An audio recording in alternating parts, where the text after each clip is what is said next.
Being 6 o'clock on Monday, October the 15th, 2018, we'll call to order the City of Winooski regular City Council meeting. We'll ask that everybody first please join us in the Pledge of Allegiance led by Deputy Mayor Nicole Mace.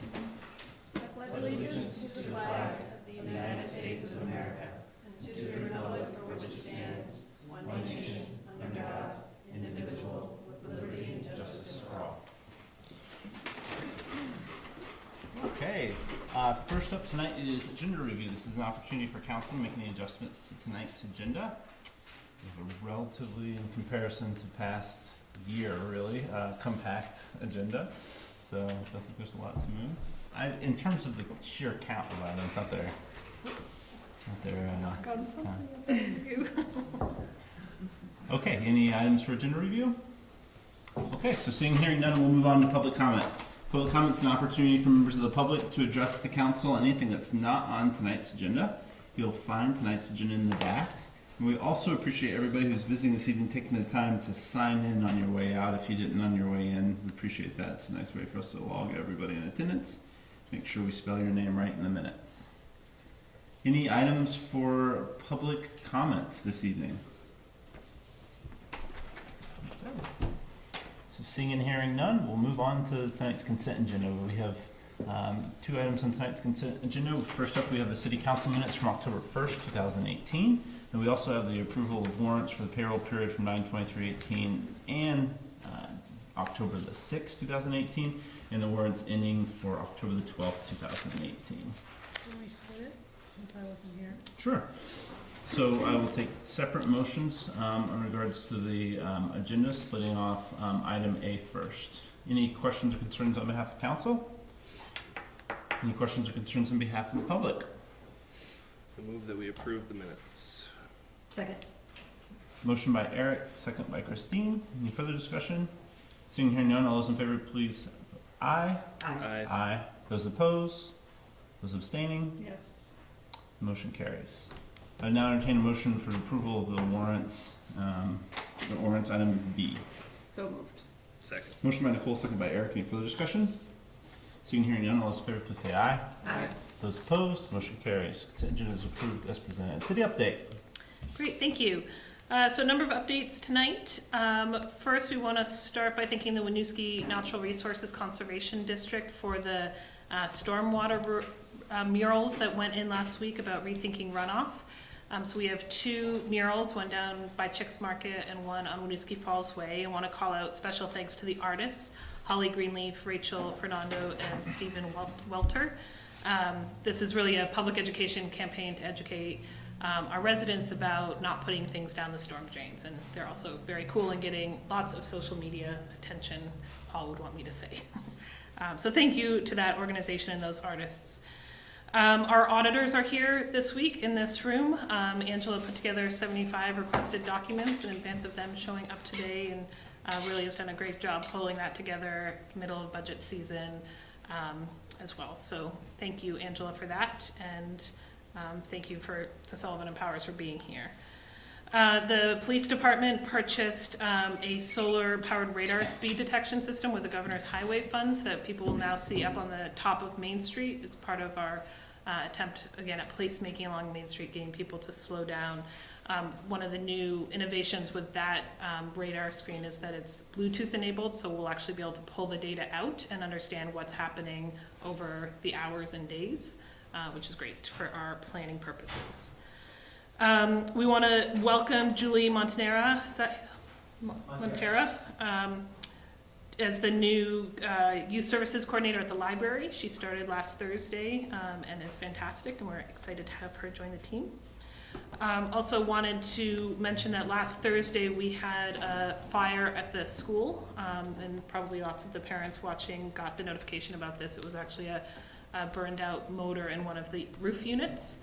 It took quite a while to find it, but really special thanks to Chief Audie and the superintendent and the building staff for managing it really well, and St. Mike's for showing up, and the Thrives team as well for managing an evacuation after school hours, but with a lot of humans still in the building, and then finding the problem and rectifying it quickly.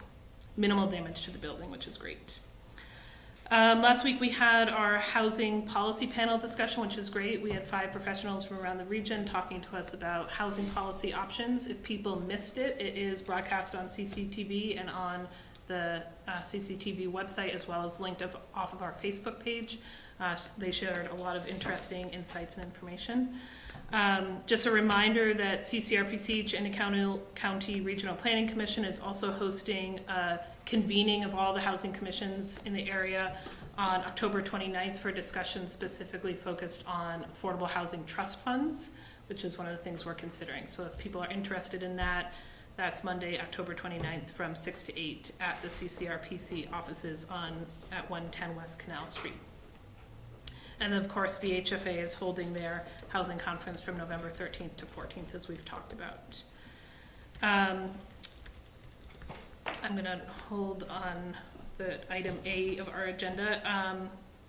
Just a reminder, October 27th is Halloween here in Winooski, so we will be having it is Halloween in Winooski on the 27th. The community services party at VSEC in the community room, pumpkins in the Rotary, haunted mill, all sorts of fun things happening on the 27th. And then for you all, I just wanted to give you a quick briefing that next council meeting on November 5th, we are going to do a capital improvement plan preview for you in advance of the budget process. John and his team have been putting a lot of work into data collection, and it's a lot to take in all at once, so we don't want to do it just during the budget process, but bring to you some of the data we've been looking at, as well as start giving you the debt service modeling potential for Main Street and the pool. So heads up that that's coming. And then finally, we will need a meeting at the end of November to contemplate the agreements around the global settlement in the TIF district. So I'm looking at November 26th and 27th. Or sometime at the end of November. So I will be sending around a doodle poll to schedule that. That's all I have. Great. Thank you. Thank you very much. Go to council reports. I'll start by saying thank you to you, Jesse, and to Heather and Robert and the whole Housing Commission for the housing panel we had here. It was really informative and really great. And I think CCTV was here, right? So we'll have video from that. Yep, it's up on the website. For people who didn't get a chance to watch that, and some really great discussion about housing in our city. And then the second thing to just update you all on, bring to your attention, I don't know if you've seen some prior information on it that's been put out, but David Blairsdorf bought a bunch of old train cars and has been restoring them and is interested in discussions in the state around returning some sort of commuter rail to certain spots, obviously far down the road, but one of those discussions is on a potential Essex to Burlington rail with the hope of going through Winooski. It's very simplistic for a very complex discussion, but they are doing tours of some operational carts or cars, whatever they are, they have up in Montpelier. So I said that I'd pass around info to everybody here if people are interested in going down and taking a tour and getting a little demo. Just let me know and I can connect you. I'm going to be going down one of the nights, so yeah, let me know. Great, thank you. We'll talk about season's greetings and pumpkin gathering and what everybody can do for that in a few minutes, because I think that's the one I spent the most time on since we last saw each other. Again, just reiteration of the kudos to the Housing Commission, the work to bring the panel together. I thought it was a great discussion, good turnout by the panel and individuals, and really encourage folks to watch the recording if at all possible. Planning Commission met last Thursday and continued the work on the plan. I think Eric did a really great job in the last time around of highlighting the discussion that they're having. They were, one thing I just want to bring to folks' attention that's been a consistent discussion point there is we passed an interim vision statement that was really supposed to act as the pillar of our thinking, or the directional statement of how we were going to focus our work and investments. I think there's been some really good conversations about some of the language in that vision statement that's come up, and my consistent sort of bleacher seat comment to them is that vision statement was done as a stopgap to the master plan. The master plan really, in a lot of ways, replaces the vision statement at some point, even though the master plan is being developed around the concept and bins of the vision statement. So I just want to make council kind of globally aware, as I do think that there's going to be some offerings of suggestions for some tweaks to that.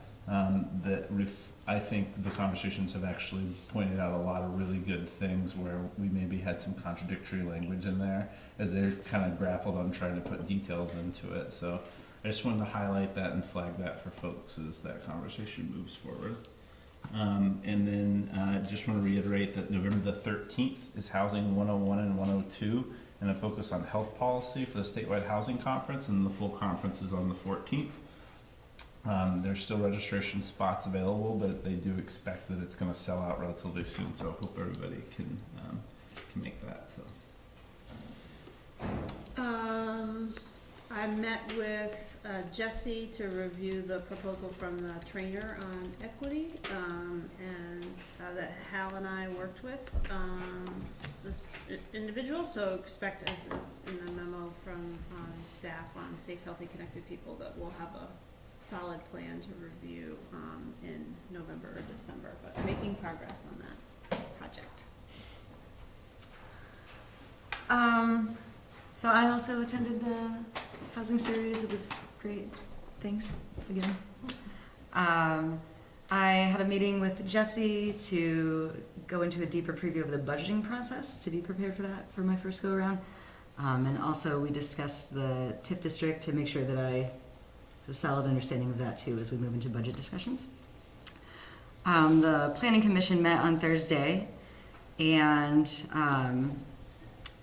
looked at some preliminary data on road conditions in the city.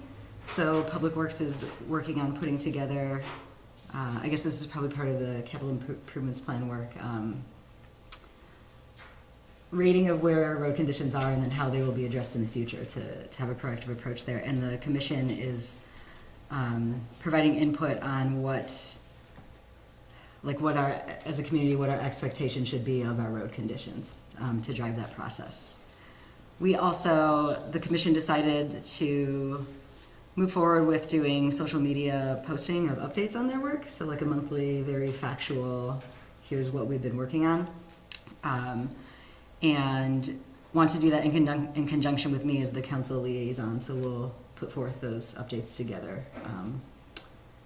And if other commissions are interested in doing so, we'd be happy to share the conversation we've had. Awesome. Okay, that concludes council reports. We'll move on to tonight's regular agenda items. First up tonight, we have something that I think everybody recognizes as really significant, both in a Winooski level and quite frankly, as a region and as a state as well. After 50 years plus of public service, one Mr. Clem Bissonette has decided to, number one, leave our fair city, which is heartbreaking in a number of levels, but number two also has decided to step down as representative for Winooski in the House of Representatives. One of many roles Clem has played from a leadership perspective, a community service perspective in our state. Clem, we've said a couple things to you while you weren't here, so now we get to say some nice stuff to your face. It's all been good up to now, so we won't go away from that. But I think this body really wanted to just take a moment and reflect on just how much you've given as an individual and how much your family sacrificed over the years to let you play the role that you've played in our community, and it's been huge. It's rare probably that you can say that somebody's role and impact can't be overstated, but I think there are a lot of things that we do as public servants that never get recognition, and the things that you've accomplished for this community and this city. There are a lot of people that will never know the long list of things and the hours that you spent to make sure they were accomplished.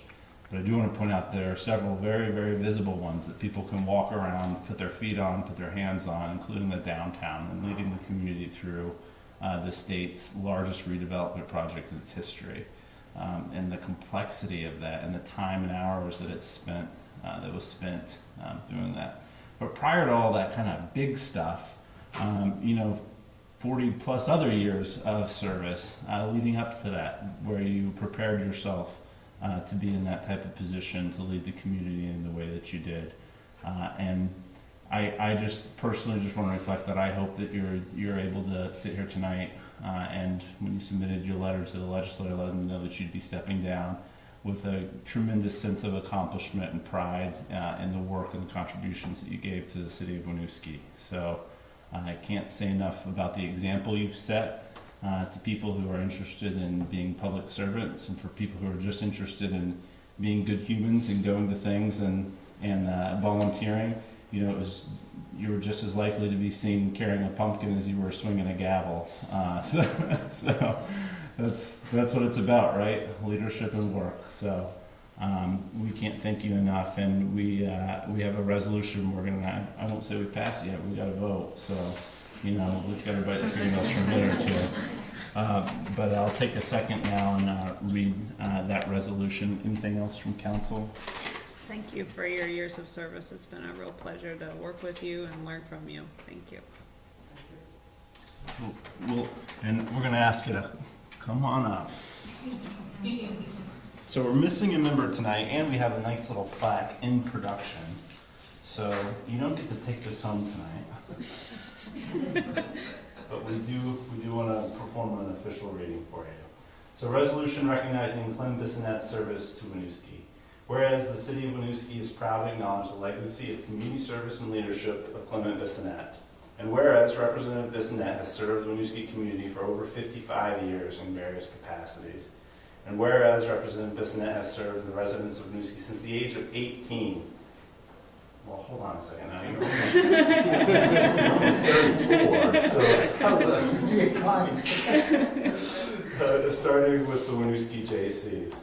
And whereas Representative Bissonette served in roles such as Model City Recreation Committee and the Winooski Housing Authority and the Winooski Fire Department. And whereas the residents of Winooski repeatedly elected Representative Bissonette to serve as city councilor, mayor, and a state representative in the Vermont legislature. And whereas Representative Bissonette led the city of Winooski's largest redevelopment project to reconstruct the city's downtown in the early 2000s in a project that has revitalized the city's vitality and vibrancy. And whereas Representative Bissonette not only served his neighbors in formal capacities, but also through dedicated investments of time and volunteer efforts for events and causes throughout the city. Now, therefore, be it resolved that the residents of Winooski have immeasurably benefited from Representative Bissonette's contributions to the city. And we acknowledge the sacrifices and supportive contributions of Representative Bissonette's family that allowed him to serve the residents of Winooski so faithfully. And we acknowledge that this city is not only losing a deeply committed leader, but also a beloved neighbor and community member. This will be effective. This will be Clem Bissonette Day in the city of Winooski.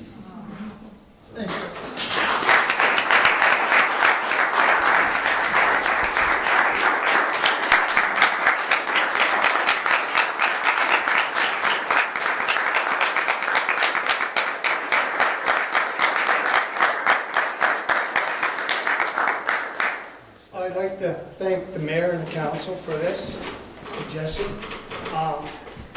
You're right, without the support of my family, I would not have been successful. The downtown was the highlight of my years as mayor, and I've been given a lot of credit for that. But without the visions of young Bill Neacat, we would never have this downtown that we have today. And the leadership of Jerry Myers, our city manager, and Steve Palmer, who was my city engineer at the time, for these two gentlemen to get the project to follow through on time and within budget. And when I got called down to Montpelier shortly after Governor Douglas became governor, he called me aside and he said, "I am not going to have another Fletcher Allen on my watch." And I said, "Governor, I don't want one either." But I didn't know at the time how much he was going to put us through the ringers. I know there were days when Bill and I came back, I was ready to throw the towel in, and Bill would say, "We'll have another plane to give them tomorrow." And the next morning, Bill would have another scenario, and we'd go back down. But over the course of the couple of years that we went through this, Bill would not give up, and I had the support of Deputy Mayor Mike O'Brien, who was my right hand. When I couldn't make it to a meeting, he would adjust his schedule during the day to leave work and participate where I couldn't. And I had a tremendous council who supported the downtown. We had some tough decisions, and there were times where we left at midnight wondering if we were making the right decisions. But Bill hired the best group of consultants in this state on redevelopment, and with all of their help, we became very successful. Thank you. Well, thank you. We've benefited and are so grateful for all the work that went into that.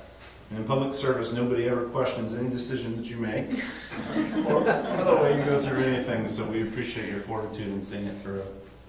Thank you very much, and thanks to the family members here, Sharon and Mitch. You know that you guys had probably a lot of nights where you know, he was giving back to his community, and we're sure appreciative of that sacrifice that you all made too. So thank you very much. Thank you. Hey.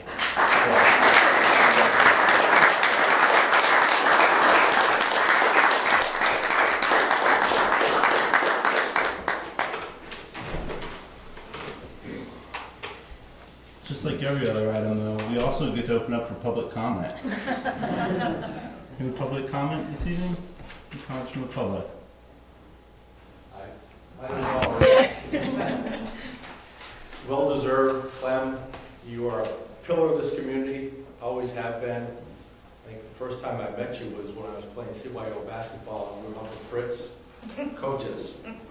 We don't want to go that far back. But well deserved, everything you've done for this community. I think you mentioned a lot of things, but a lot of things like that go unnoticed of how much time and effort you put into it. And I can't overemphasize enough Clem's leadership as mayor made downtown happen. Billy Niket, all the support folks, the council were all instrumental, but without Clem's leadership, it wouldn't have happened. So, I mean, we owe a huge debt of thanks to Clem for downtown as well as, I mean, geez, school board, city council, mayor, representative. The dome that never was. The dome that never was. That's right, you were in that meeting. Which still gets talked about, by the way, and we had the discussion in planning commission the other day. But anyway, Clem, congratulations. We hate to see you go, and best of luck to you.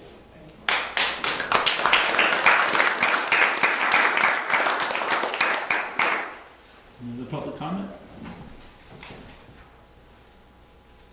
Best of luck in the next chapter, too. Thank you. Oh, by the way, our house is right across from the town hall. Oh. I don't know if that's a sign. Look out. That's good. Now you know what to do on afternoons, or you're just start asking about operations. Have you guys thought about this downtown? We don't want too much competition out there now. So with that, council, I would entertain a motion for approval of the resolution acknowledging Columbus Senate service to the city of Winooski. So moved. Motion by Nicole, second by Christine. Any further discussion? Seeing and hearing none, all those in favor, please say aye. Aye. And those opposed, aye. Almost forgot to vote. And those opposed? Motion carries. Congratulations, Connor.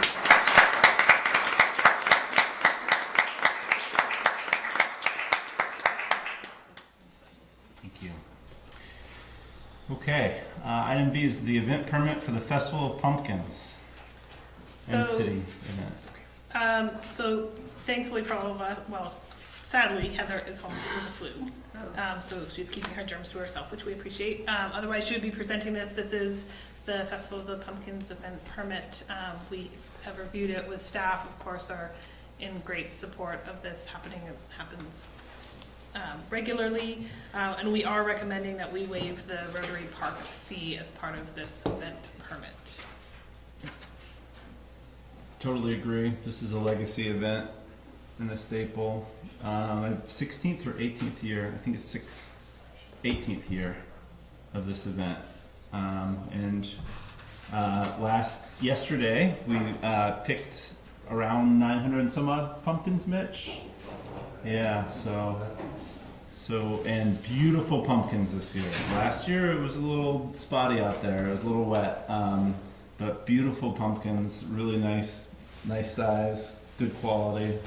When you spend enough time with Sally, you know how to gauge a pumpkin's quality. But she's also feeling ill tonight too, and sent her regrets for not being able to join. But thanks for all the work to support this and to help it grow from the city's perspective into the event that it is. Questions or concerns from council? Any questions or concerns from the public? Yes. My understanding is that Sally is not going to continue in the leadership role. Are there any provisions to make sure that the festival continues? Yes, so we as a city are engaging in that conversation, and also I believe the downtown group too, we've at least had initial conversations about the larger decision was to sort of hit pause on that and let this year's event occur, and then get together with the organizers, which has primarily been Seasons Greetings group committee, about what the future can hold. And I'll just say personally, I know just as a volunteer for it, there's a lot of intent to ensure it continues to happen. But it's something that if folks want to reach out to us into Seasons Greetings, if they have interest in participating in seeing it continue, that's something that we would love to hear from people about. And I think too, very important, if folks at home can't see it, that pumpkin carving is going to take place on Saturday and Sunday this year at the community center, or excuse me, at the senior center. So be sure to block off some time. Ooh, is it 10 a.m.? I think it's 9 to 6. Okay, so 9 to 6 on Saturday, and then 9 a.m. until they're all carved on Sunday. And even if you're not a good carver, or some people to help lift things around, it's a big deal to have some extra hands and help. Any questions or concerns from the council? Any questions or concerns from the public? Okay, so seeing and hearing none, I'd entertain a motion for approval for the event permit related to the Festival of Pumpkins and the City Halloween event. So moved. Motion by Christine, second by Eric. Any further discussion? Hearing and seeing none, all those in favor please say aye. Aye. And those opposed, motion carries. Item C, downtown Winooski.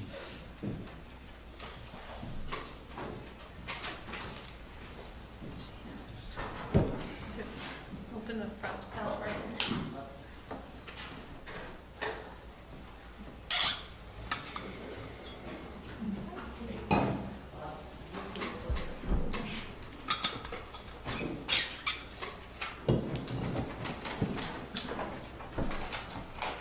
Hello, I'm Kelsey Adams. I'm the board chair of downtown Winooski, and this is Brian Sweeney. You might know him. He's the vice chair. Paige Weezer is our treasurer, and then there are 5 other members of our board, and we're just pleased to be in front of you today to give an update, especially with new city council members. I just have a slideshow that's going to play in the background that you don't have to pay attention to, but there are fun, smiling people in there. Yeah, so really we just wanted to come in and make sure we had an opportunity to get in front of the newly formed board, and we're going to start by just doing a little bit of history on what is downtown Winooski. Perfect timing going up right after Clem is honored. Yeah. You know, we are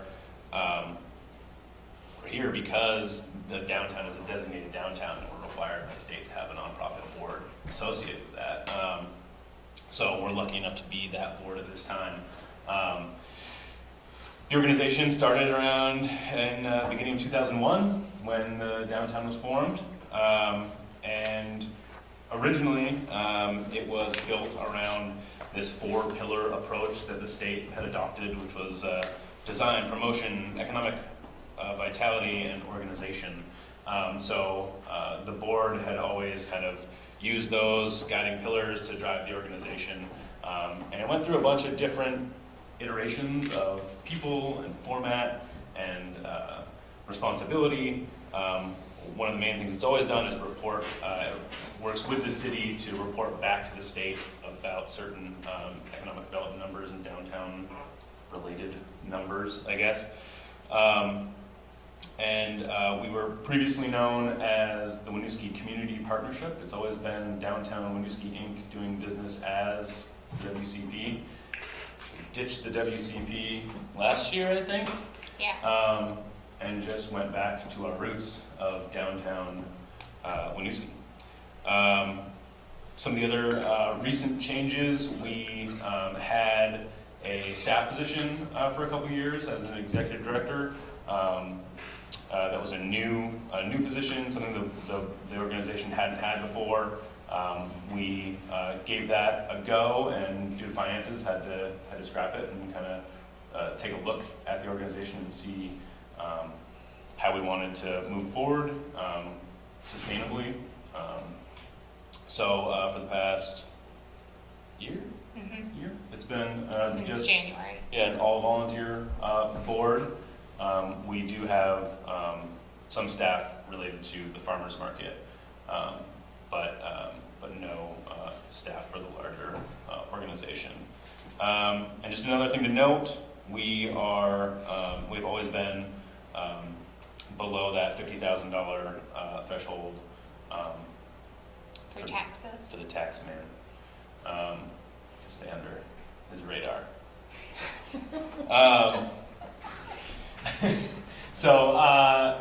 Yeah, that's kind of the quick history.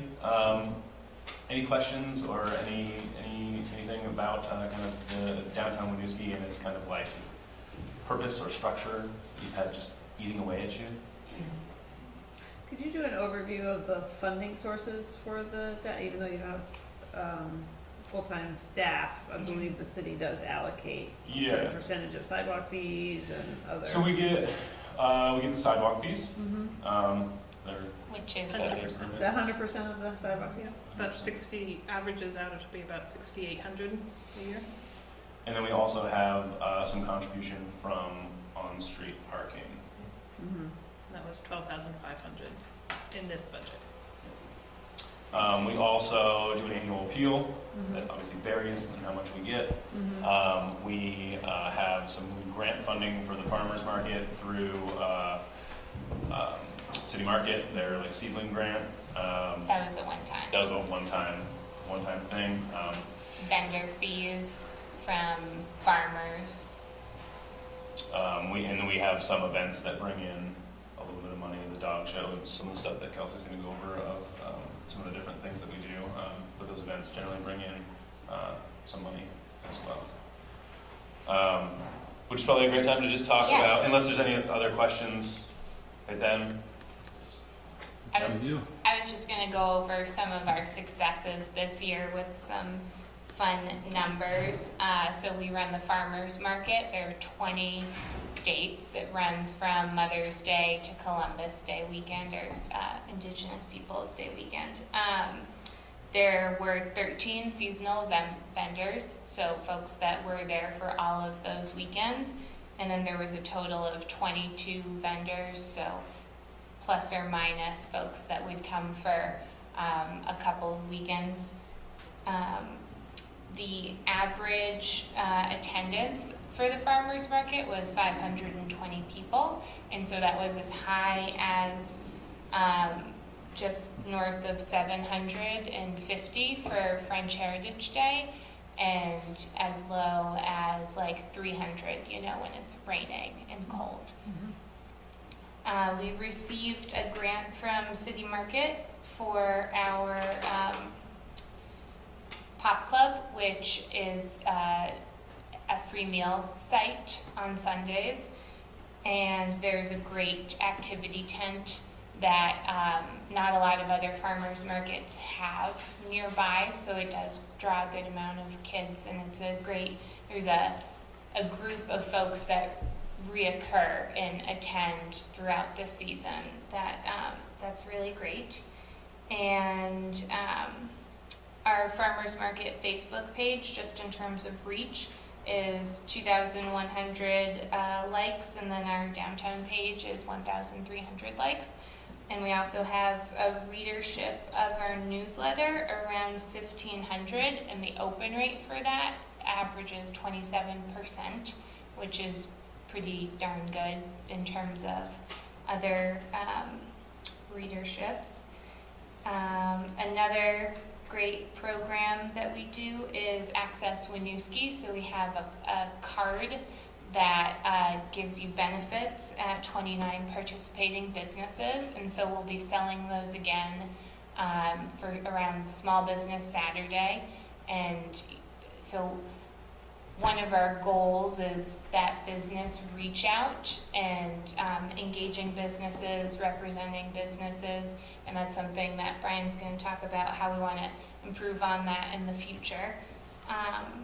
Some other events that we hosted this year, we had the Winooski Get Down, where 8 businesses were at the Monkey House to promote and sell their product, while we also gave out awards for great community members. That was a picture of Craig Mitchell, so he got an award for all of his work with music. He also booked all the music for the farmers market, so we love to find like synergistic things like that with, movers and shakers in the community. The French Heritage Festival that I mentioned previously is a great event because it's getting a wider variety of audience that we don't normally hit. There was a meat pie contest this year that Linda Howe helped arrange that brought out just, I think we had 10 entrants, and the range of folks from somebody who was like in 8th grade and who had never made a meat pie before to, I forget her name, but she's lived here her whole life and she won. Hers was the best by far. It was just so great to see that range. And then this past weekend, Best Pooch in the Noosk, we had 36 dogs registered and over 100 people participated in the event, and Seth smelled dog breath because he was a judge, and one of the categories was worst breath. So Small Business Saturday I mentioned, and so also last Friday we hosted the first ever art walk that I worked with Nicole Carey at Bird Folk to organize businesses to stay open from 6 to 9 on Friday, and it was just, I guess I haven't been out on Friday night in recent memory, but it was happening, I can attest, and it was really great to see all of these lights on, the first kind of dark weekend, or dark, it's getting darker, the winter's coming, and there was so much light on the circle, and so that was really great, and we're looking forward to continuing to do that on a monthly basis, especially now that winter is coming and that's a slower time for businesses. And so coming up with new ideas like that to just continue to support businesses and keep driving traffic downtown. That's what we're looking forward to doing, right, Brian? That's correct. Is that like a Yeah. handoff? Was it so much smoother better than if I yours? didn't ask. Well, thank you, Betsy. Yeah, so this is what we've been doing, and we've also been taking a lot of time to look at where we want to be moving forward.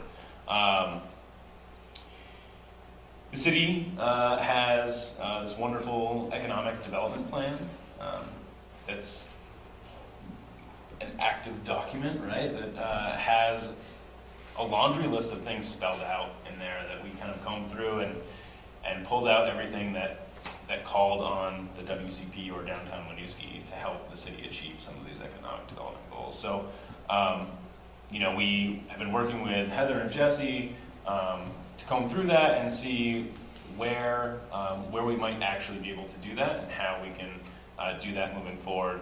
The list ranges from, I don't think I have it right in front of me, but there's probably 10 or a dozen deliverables in there, anything from meetings of businesses to developing the arts district to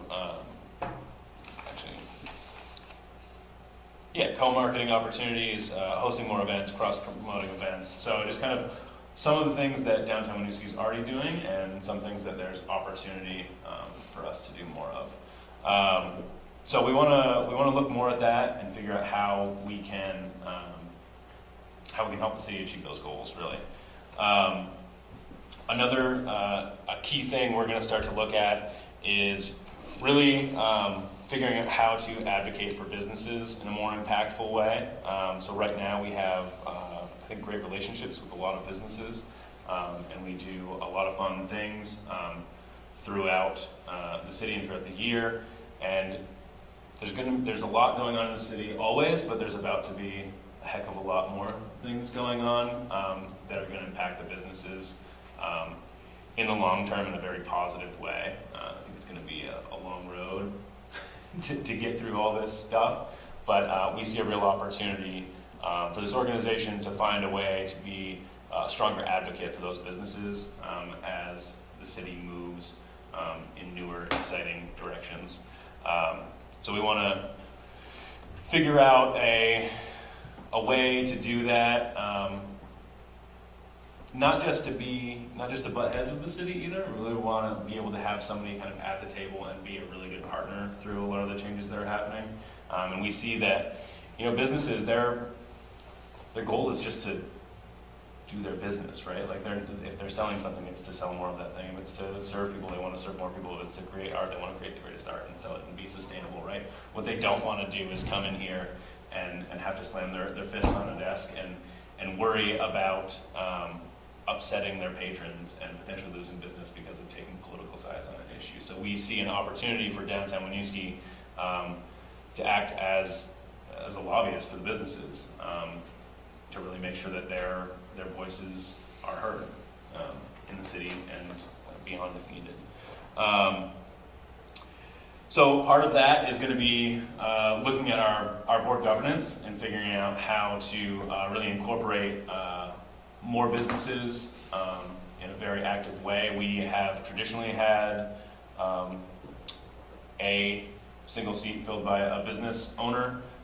We're looking to fill that seat right now, but we think that there's opportunity to expand that to a much higher percentage to make sure that the businesses are an active part of the board and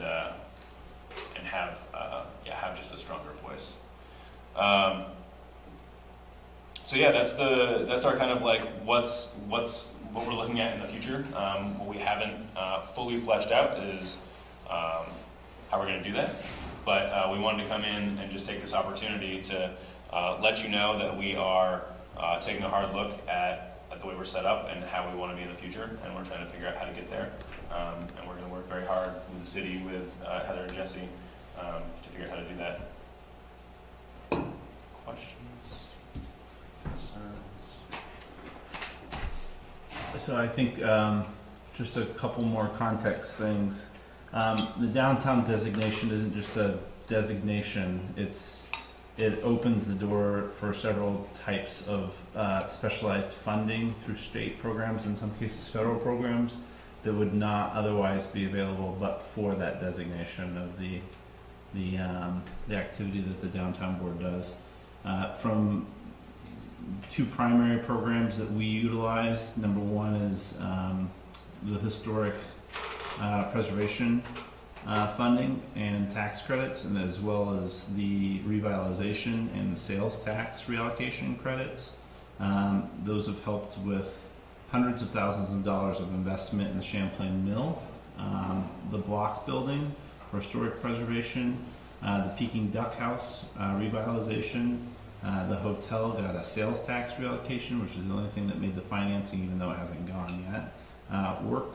We got $250,000 in what was essentially flow through CDBG funding from the state that again is only available to designated downtowns, which would have been paired for the Strand project. Understood a couple of those didn't happen, but those are sources of funds we would not have but for that. Just to put some funding context in, because I'm the old guy, the city for a long time just did $5,000. That was a budget item that was always in negotiation. So the city said you can, all the sidewalk fees, which round about each year, I think is shaken out to between $6,000 and $7,000 roughly. And that $5,000. So we were sitting at about $12,500 until 2017. 2017 reached out to Gary Hollowell, who's the state coordinator for the downtown organizations, and said, "Can you send me a list of what all the towns invest in their downtown organizations?" It's a little hard to parse through because some downtown organizations are actually the place where the city's economic development money goes.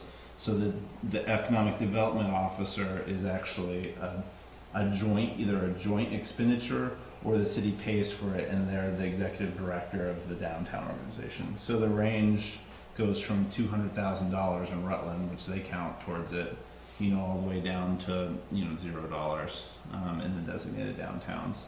The overall average is about $33,000 effective in 2017. So what we said a couple years ago is we want to take that $5,000 out of this sort of flexible budgeting thing and fix it and do a higher amount that was more appropriate, for the activity and for a city Winooski size. So we came in at $12,500 fixed, thinking that the $7,000 or so from the sidewalk fees would get it up to $19,000. And we were expecting that with the Strand development alone, that sidewalk fee increase was going to bump it up to about $21,000. That's all the math that I'm recalling when we were kind of rearranging it in my head and mind. That was pretty spot on. Okay. So that's just some additional context. I think one question that I know I've had asked for me, has there been, in your restructuring conversations, has there been discussion about expansion beyond the downtown? Or In terms of activity, focus? I mean, we are really inclusive to all businesses, Yeah. so Seems like that that. participate in our access program, that we reach out to participate in events, that we've contacted to see if there's interest in co-op advertising funds. We don't limit it to the downtown. So I think yes, we already are, and yes, I think we see ourselves more as a Winooski Winooski, business yeah. organization That's great. focused on the downtown, but really more than that. Any questions? I thought a lot of the future direction, future activities sound well thought through and coordinated with the approach. I have one concern about performing more of a lobbying role if the source of funds being used to support those activities is city funds. So I would be interested in some, how are those activities being supported through funding that's not basically the city paying an organization to then Well, and you gotta advocate remember, on it's behalf not of- the city paying, right? Right, so, but it's it's the residents within of the city within paying. well, there are a lot Yeah. of organizations Right. within the city that residents may or may not want to support. So I just think I'd be interested in learning more about how that might be supported through other activities. So if it's a revenue-supported activity that's done through events or what have you, that would be my one caution. Yeah, I mean, I think, ultimately when we look far out, we would love to see downtown Winooski be a member organization where it's actually the businesses financing a large portion of that. Right, I think we'll have some work to do before we can get there, right. but that is ultimately, right now, kind of the long-term goal. And if we can do some of those things I talked about, I think there's enough value there to the businesses for them to support, a majority of that Right. through that channel. So. Heather also has a lot of really great ideas on how we can provide more value to businesses beyond, like the word lobby is not the best word to describe what, but we don't have a better word. Advocate. Yeah. Yes, I'm an advocate myself. I'm familiar with the dynamic. Just in my seat, I think it'd be useful to have the members or the businesses supporting their own Right. advocacy Right. and having the city funds being used to support other activities. And we want to get there, and we want to make sure that we prove our value to businesses before we ask them to be supporting us directly. Great. I would also just recommend that any funding conversations involve looking at the sidewalk fees again, because it's something that we have identified as hasn't been touched since I've been here. I know, and I feel like we did look at it at one point, and we decided not to because we were implementing paid parking, and that's a long ways in the rearview mirror. I mean, the price comparison per square foot's pretty crazy with other communities and towns in terms of what people are paying versus what they're being charged here. With that being said, we're also going to be talking about a 1% tax that's going to touch those same businesses that is connected with Main Street infrastructure improvements. So, we might be at that same place where we want to walk gently on multiple things hitting businesses at one time, but we just appreciate that if any other conversation comes forward in regards to funding, that be something that's looked at. yep, Absolutely. Any other questions, comments? I don't have any additional questions, but I just want to say thank you for coming in as new member of the council. This is good information for me to get. I'm somewhat familiar with the downtown organization, but this additional level of detail is helpful, so thank you. Yeah. Thank you.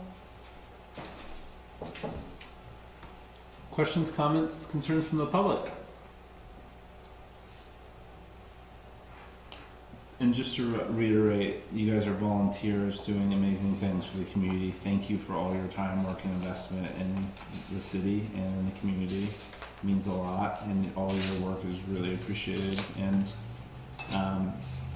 as somebody who's on the downtown board when all of those windows almost downtown were dark, it's just phenomenal the difference in vibrancy and vitality. I know you guys have played a role in that. I'm really supportive of it, so hope you feel good about the work you're doing. Wonderful job, and thank you for all you do. Thank you. Thank you for Thank coming. you. Thank you. Thank you. Yes.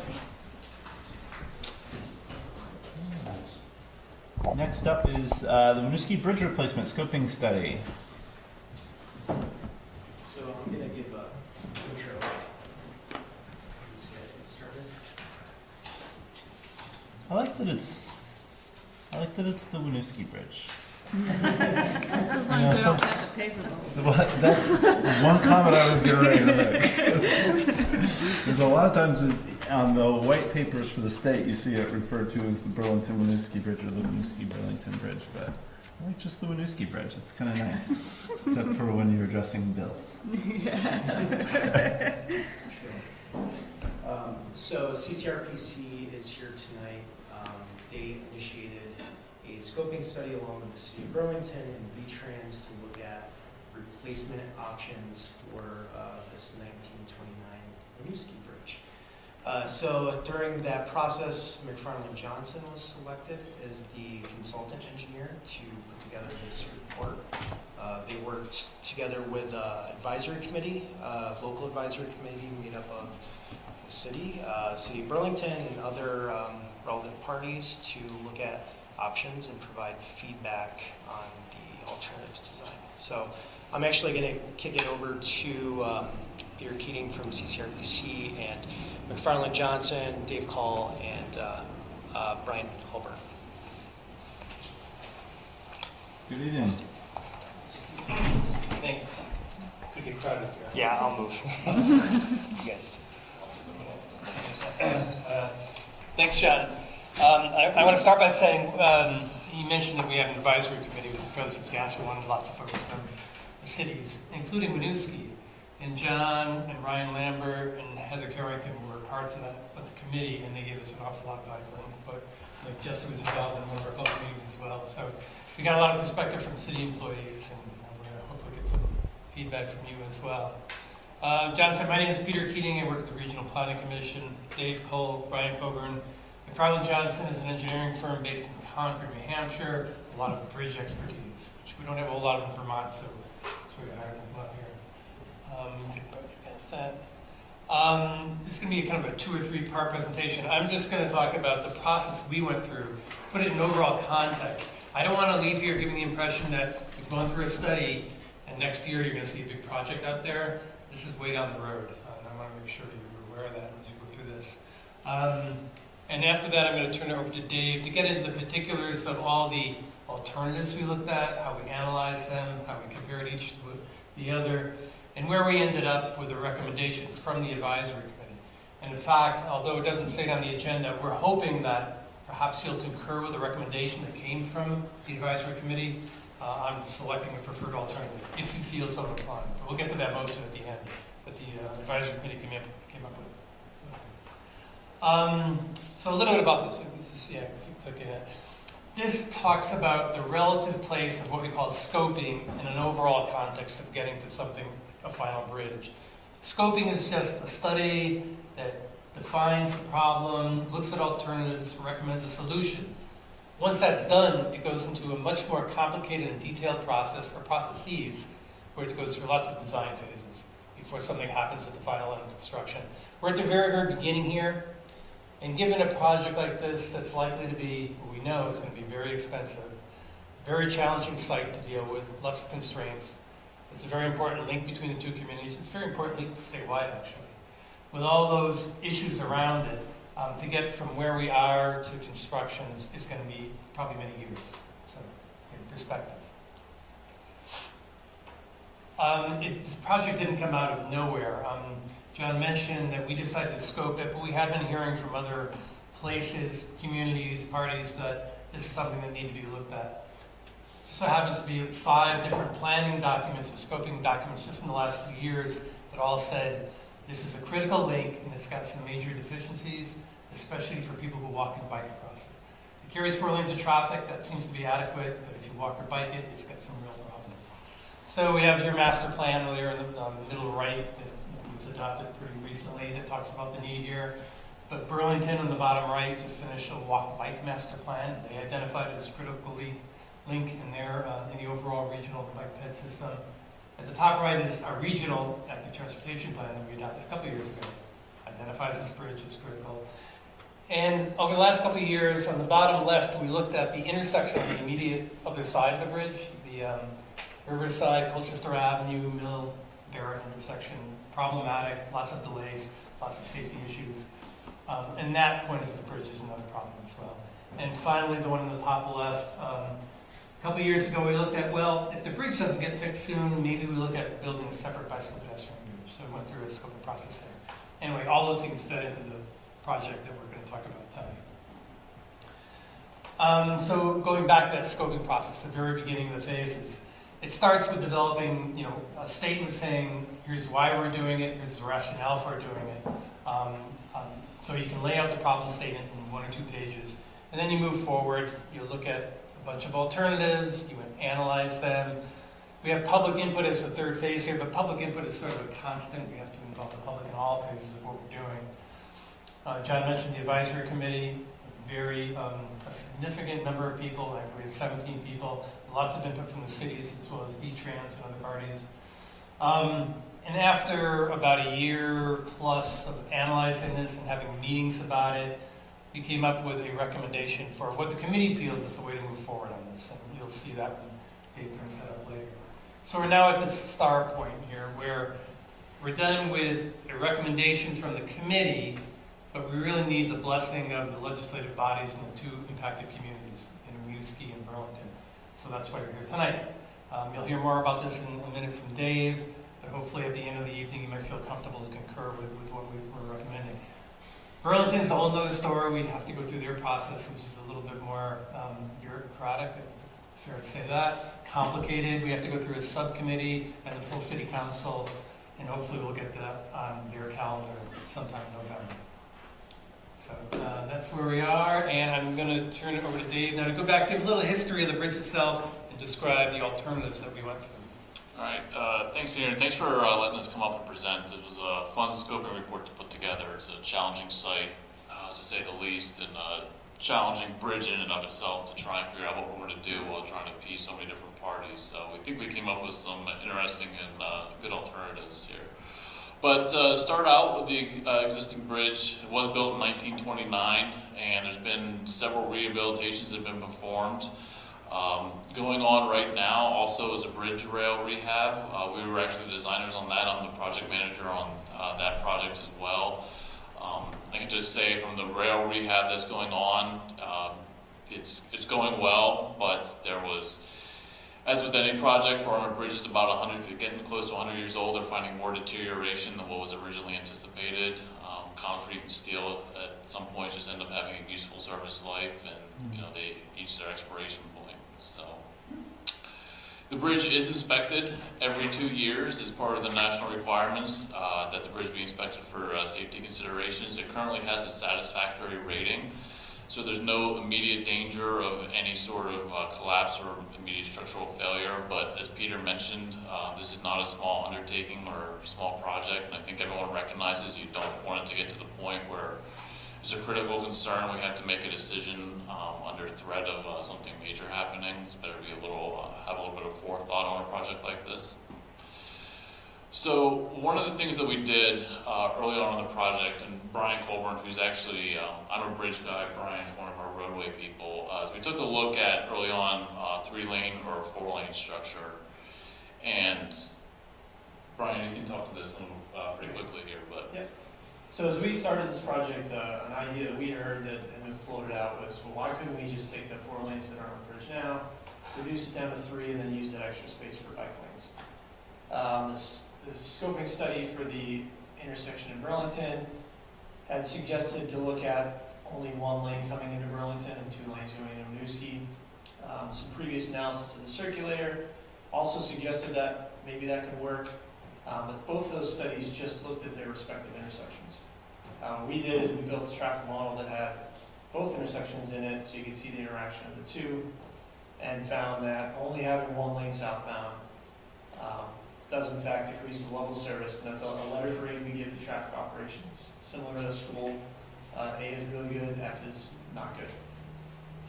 Currently it's a D, which is considered acceptable for this type of environment, but to reduce Its the current lane, operation, it's a D? it's a D, yeah.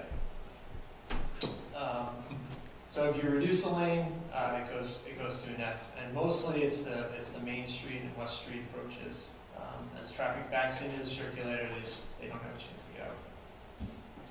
So because of that, we've dismissed the 3-lane option, so all of our alternatives show maintaining the 4 lanes. Give you a very quick overview of some of the alternatives that we had looked at. The first one was to rehab the existing bridge. And what would also be entailed in that was taking the recommendations from the separate bike and pedestrian crossing that was performed 2 years ago. It would be to construct a completely separate structure, some location adjacent to the bridge, and basically keep what's out there and rehab it just enough to get us to another 50 years design life. There would be no change to what you see when you're actually walking on the bridge. It would just be repairs to keep that satisfactory rating going to at some point in the future. The second alternative we looked at was basically what we call a superstructure replacement, which is the steel beams and the concrete deck that you drive on. Included on that was, in that alternative, was also constructing the separate bike and pedestrian bridge immediately adjacent to the existing structure. One thing to note about this alternative that we looked at and became a constraint was the existing bridge has a total width of 57 feet. Going with modern design criteria, we can only really get about 54 feet out there right now because of those overhang brackets that you see underneath the sidewalk. We don't typically design those currently on our bridge design practice, so the maximum reasonable overhang that we would do would be about 3.5 feet. So we had to basically reduce the width of the bridge if we were going to replace the concrete deck and the steel girders using all modern, typical design criteria. That structure we took a look at, and that has a 100-year design life compared to alternative 1, which was 50 years. We felt fairly reasonable that replacing the steel and the concrete deck, we could get 100 years out of the existing bridge. The existing abutments and piers that are in the water, we would rehab and keep those for the next 100 years. Alternative 3 that we looked at was a superstructure replacement, but we would keep the existing piers and the abutments, and we would widen them to get what the optimal crossing would be on that structure that meets all current pedestrian and traffic and safety control guidelines. And so that results in, if we do everything to current standards, we increase the existing bridge width from 57 feet out to 76 feet. That was through discussions with the advisory committee. We had talked about doing sidewalks or some sort of separate bike pedestrian lane or sidewalk on one side, and it came through in the advisory committee that it was the most preferred alternative was to do a multi-use path on both sides of the bridge with some sort of barrier that actually separates traffic from pedestrians. It's good from a traffic control and a safety feeling for pedestrians that are out there right now. For a bridge that has this much use, both from traffic and pedestrians, it was discussed with V-Trans, and going with a 12-foot wide multi-use path on both sides of the bridge allows plenty of room for both bikes and pedestrians on both sides of the bridge. Just want to add a detail, especially for those top two. This is a cross-section of the bridge, the proposed bridge changes, if you're looking from the Winooski side. So those top two are important. The bridge, if there was a separate bike ped bridge, it would be downstream near the dam. Closer to the dam. Yeah, thanks, Peter. I should have mentioned that. So those are three alternatives that we looked at. Through discussions with the advisory committee, our proposed structure, just to show a little bit bigger view here, was the 76-foot wide structure, 4 lanes of traffic. The traffic lanes are 11 feet wide, 6 inches wider than is currently out there, with 2-foot shoulders and a grade separated protected multi-use path that's 12 feet wide. Meets all criteria, and it was felt that looking into the future for the next 100 years, that this would satisfy all current and future needs that would be needed both from a pedestrian and a traffic control standpoint.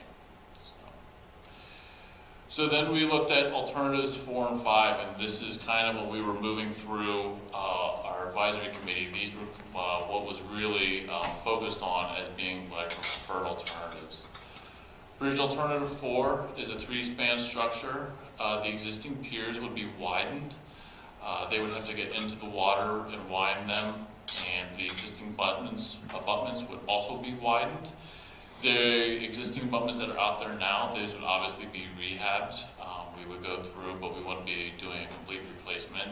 We would, as part of a project of this size and scale, we would do things like take concrete cores and measure how much salt penetration there's been in them. One of the advantages of this bridge is the fact that there's no joints over the piers, so when you're walking out there, you'll notice the piers are actually in pretty good shape because they haven't had any road salt washing onto them. So the piers are actually in pretty good shape that are out there right now.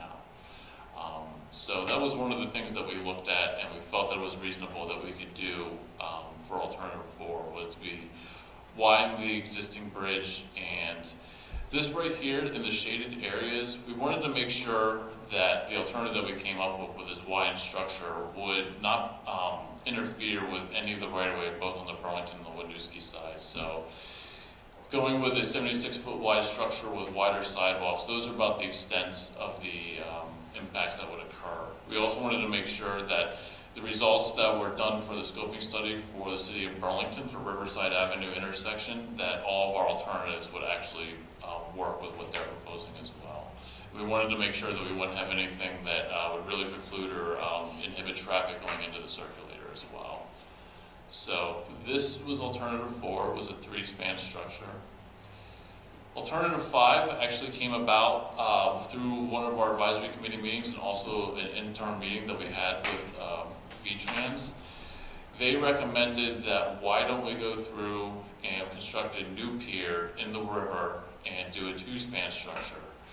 One of the things that came about was maybe we can get in there and construct the pier using what we call accelerated bridge construction, which I'll talk about in a second here, during the actual dam drawdown. And it was felt that this might be a good opportunity because it would be a real cost reduction savings if they can actually not have to build a causeway, but could actually get out there and drive across the exposed rock. And we took a look at it, we looked at some pictures, we looked at some rates of construction. We felt that it was a reasonable alternative to assume that we could go in and do a 2-span structure and build a completely new pier in the river. The abutments would also have to be replaced too. We're assuming right now that the abutments on either side of the bridge would have to be replaced because since we're removing a support, we'd be putting more load out onto either one of the abutments. And at this stage, we didn't feel it was a safe assumption to say that we could rehab those. But if it ever went to the final design, that would be one of the first things that we would look at. But we're assuming that it would be a complete bridge replacement from the rock up to the sidewalks or the multi-use path with this alternative 5 in a 2-span structure.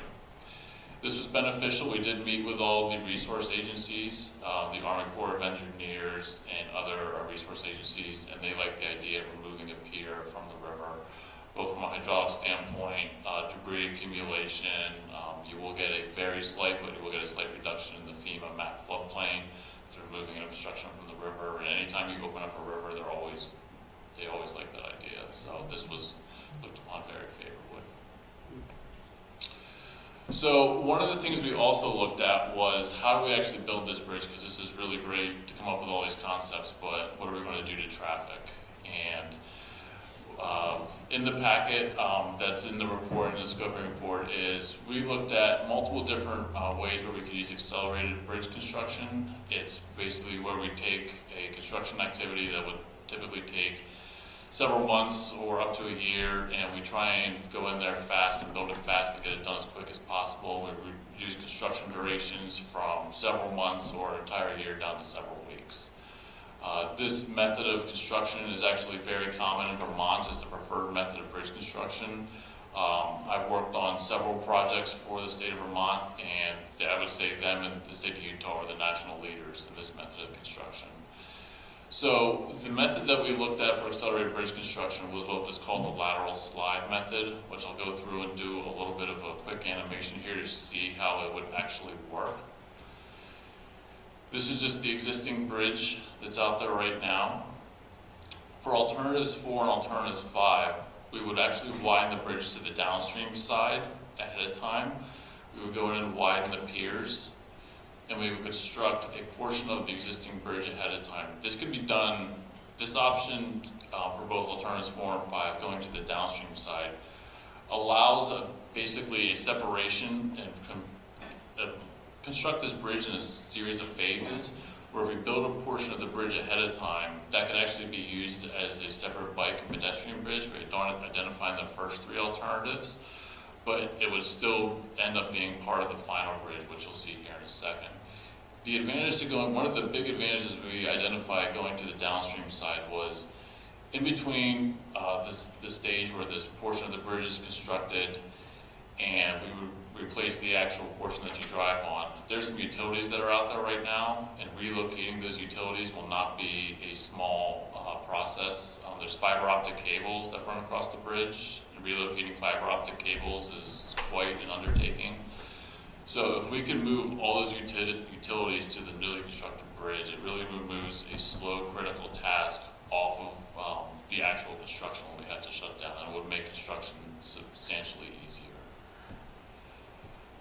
What would happen then on the upstream side is we would have to build temporary supports and build basically the new bridge ahead of time in place and have it being sitting there ready to go.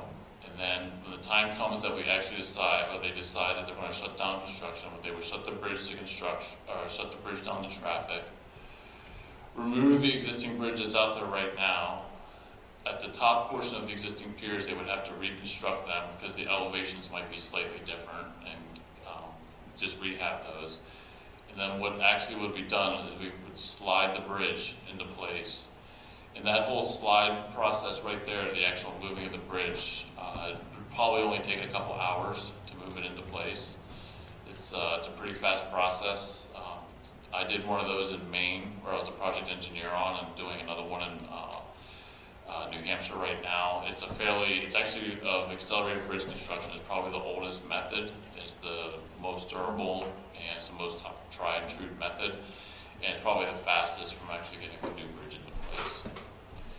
The barrier traffic would then be put back onto the new bridge, and the temporary support would be removed.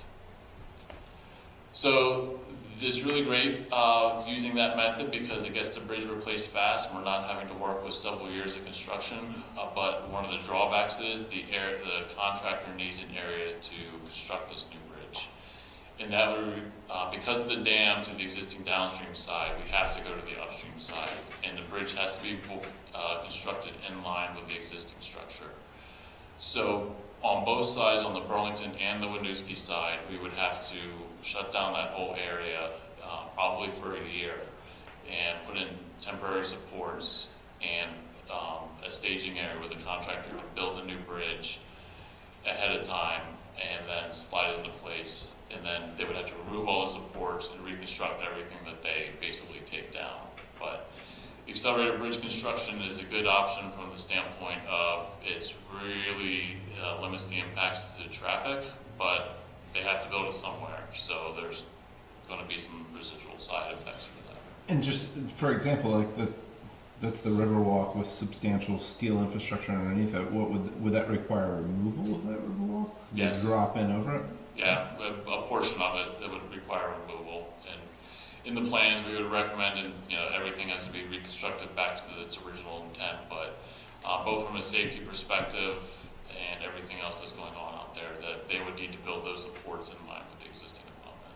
So it's still high impact from the sense of getting it constructed, but from the roadway user impact of several years of lane reductions and moving around barrels, that's probably that is the best from the roadway user's perspective. But from other areas, this one does have some impacts. Sure.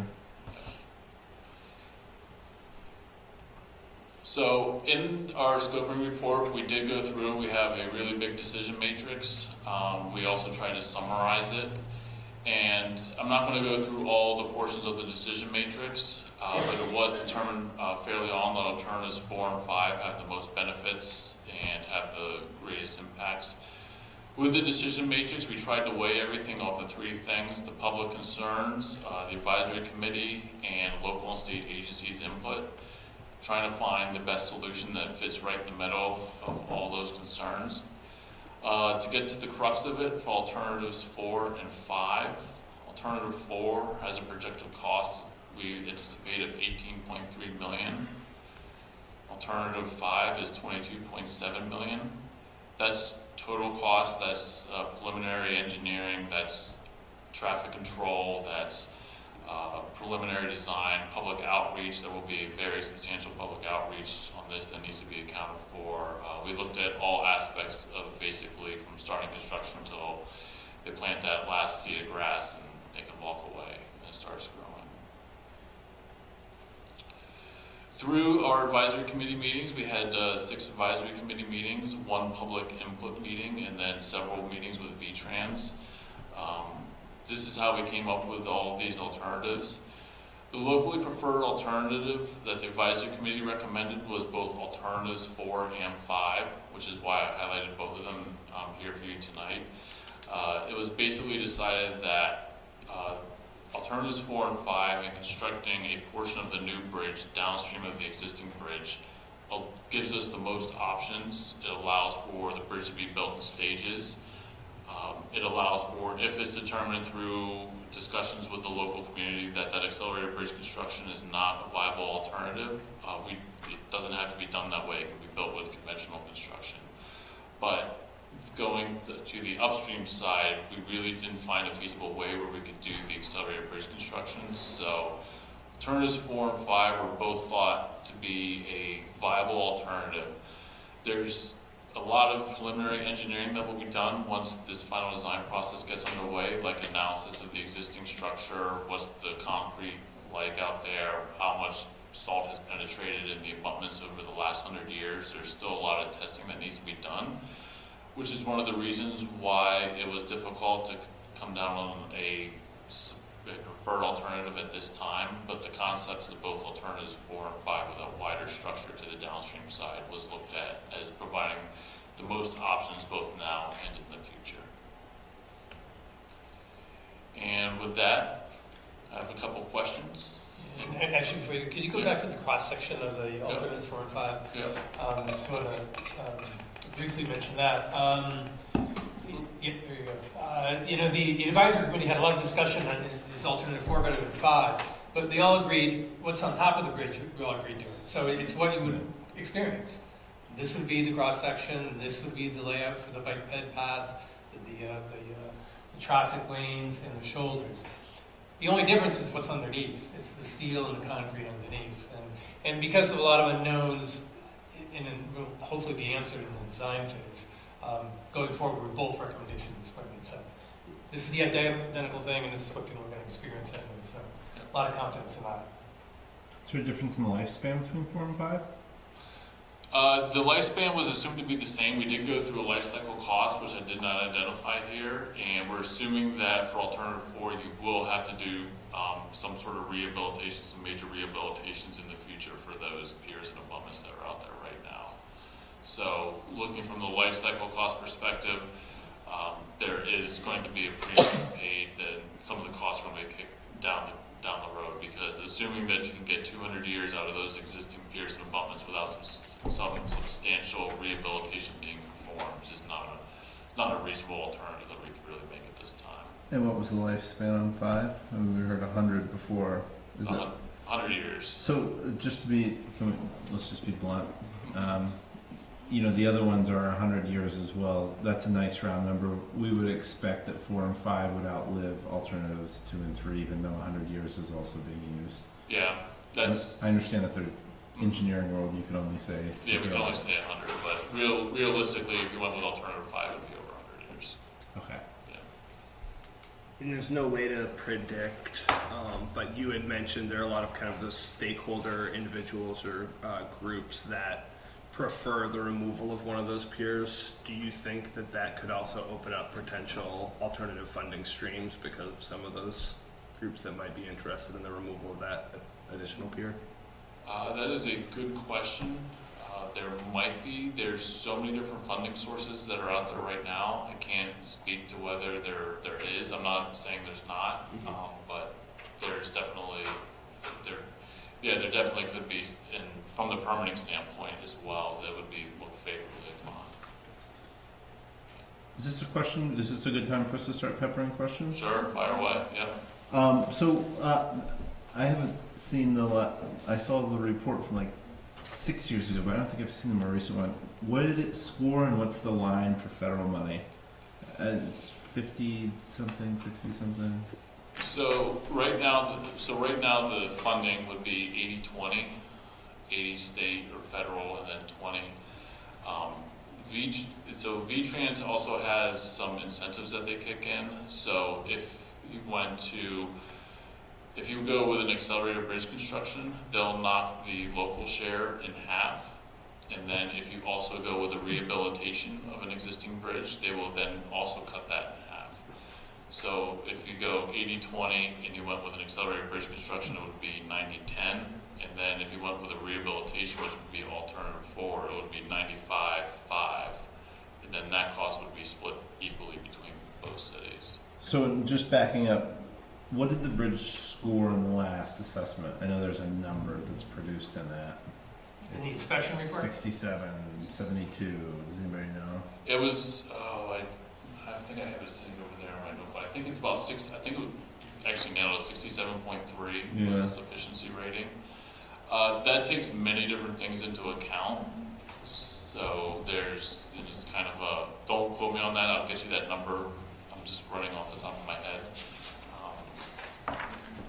But there's many different ways that score, and honestly, it's kind of like a mystery how the federal government does that, because all of a sudden, because we've seen it before, where if there's damage to the existing bridge rail, and it's noted in the inspection report, it might drop it by 20 points because a bridge rail is a major problem. So it's not a linear score. Things are weighted differently when you're looking at that sufficiency rating. So if they start to find some concrete crumbling on the outside of the deck, and it's noted, it could have a substantial impact on how that rating is performed. I've done a lot of bridge inspection in my day, and usually we've seen those bell curves, but it goes the opposite way. When something goes bad, it's not linear. goes like that. Precipitous drop. Yeah. It drops like a rock. So you mentioned this is a long-term visioning piece. You want to talk through some of the timing obstacles you see? I mean, is it just sheer planning and organization, or do you just think it's going to take us a really long time to get the money together at $10,000 per year that we're going to set The money aside? together, the things I cited earlier, the constraints of the sites, all the parties involved in it. This will have to compete with other bridges around the state. V-Trans only does so many bridges a year. And as you mentioned, the inspection report for this bridge is actually not bad for considering its age. It's functionally obsolete. The problem is with the walk-by component. I can't speak for V-Trans, but given the conditions, the physical condition, given that I know they've got lots of priorities around the state, and all the constraints around this, how difficult it'll be to design, that's why I think it's used in the future. If I had a crystal ball, I'd say it's a minimum of 5, but 10 or 15 would be unusual. But that's total speculation on my part. I will tell you that It won't happen next year, I'll guarantee that. for our behalf, Sue Minter, Phil Scott, Matt Doon, anybody who's ever run for governor has stood on that bridge, and we've made them do so and feel the traffic go over it and experience walking across it. So we will continue to do so to remind them both how important it is. Can you talk about the implications of the fact that this is a city and municipal-owned bridge versus a state bridge? Yeah, it's basically it allows, so if you wanted to, you wouldn't have to have any V-Trans input at all. You could, if you apply for a build grant and were successful in the build grant, you could hire a consulting firm jointly with the city of Burlington and not have any V-Trans review or input required at all. It's right now is part of the the state aid program that Vermont has. So a project of this size, where a lot of the other bridges that come through that program are small little culverts and these tiny little stream crossings out in the middle of nowhere. It's a lot of small bridges, and there's this one, I'm not sure how many other really big bridges, there's probably none of this size and scale that are sitting in that program. So it does make a challenge from the sense of the funding source that's typically allocated to that program. It's going to have to be looked at ahead of time. There's going to have to be a balloon in that, or they might have to suck up all the money in that for a couple of years. But it's a discussion that I think we all feel that that needs to start happening at some point before it gets to that point, like I said, where there's a red flag that's out there for it. But, Brian has worked on several of these grants, and both feel like to do the build grants with multimodal, with the pedestrian access, it does easily qualify. It would be a good grant to apply for as well. There's a lot of funding sources. Yeah, whether for build in New Hampshire, you call it Tiger, right? We're used to. Yeah. Because that's how Concord's downtown got done, right? What are there, 1 or 2 though in the Northeast region, 3 or 4 that get funded each and every year? I know Maine's been successful quite a bit through their congressional representation on the board. But yes, New Hampshire and Vermont just received a joint one to redo the bridge carrying 89 between the 2 states. As you mentioned, Concord's been successful. So Tiger Grant was the old acronym, Build is the new one. I don't remember what it all stands for. I know economic development is in one of those. And as Dave mentions, those funding sources, as with others, taking into account multimodal improvements, taking into account economic development, so being close to a downtown could help you score pretty high. And I just thought something is that when we met with V-Trans, actually, we did talk about the build grant that maybe V-Trans will apply for, and then the municipalities will be partners in. So that's an opportunity too. They understand the significance of this bridge, the original significance of this bridge. But unfortunately, it is a town highway bridge, and it's not a state bridge. But even then, they do understand it, and we talk about options. And, scoping, as Peter said and everybody said, it's the very beginning of the project development phase, as you all know. But we need to start somewhere so we can have those design plans, so we can apply for a build grant if we decided to do that. So this gives us the opportunity to do that. So.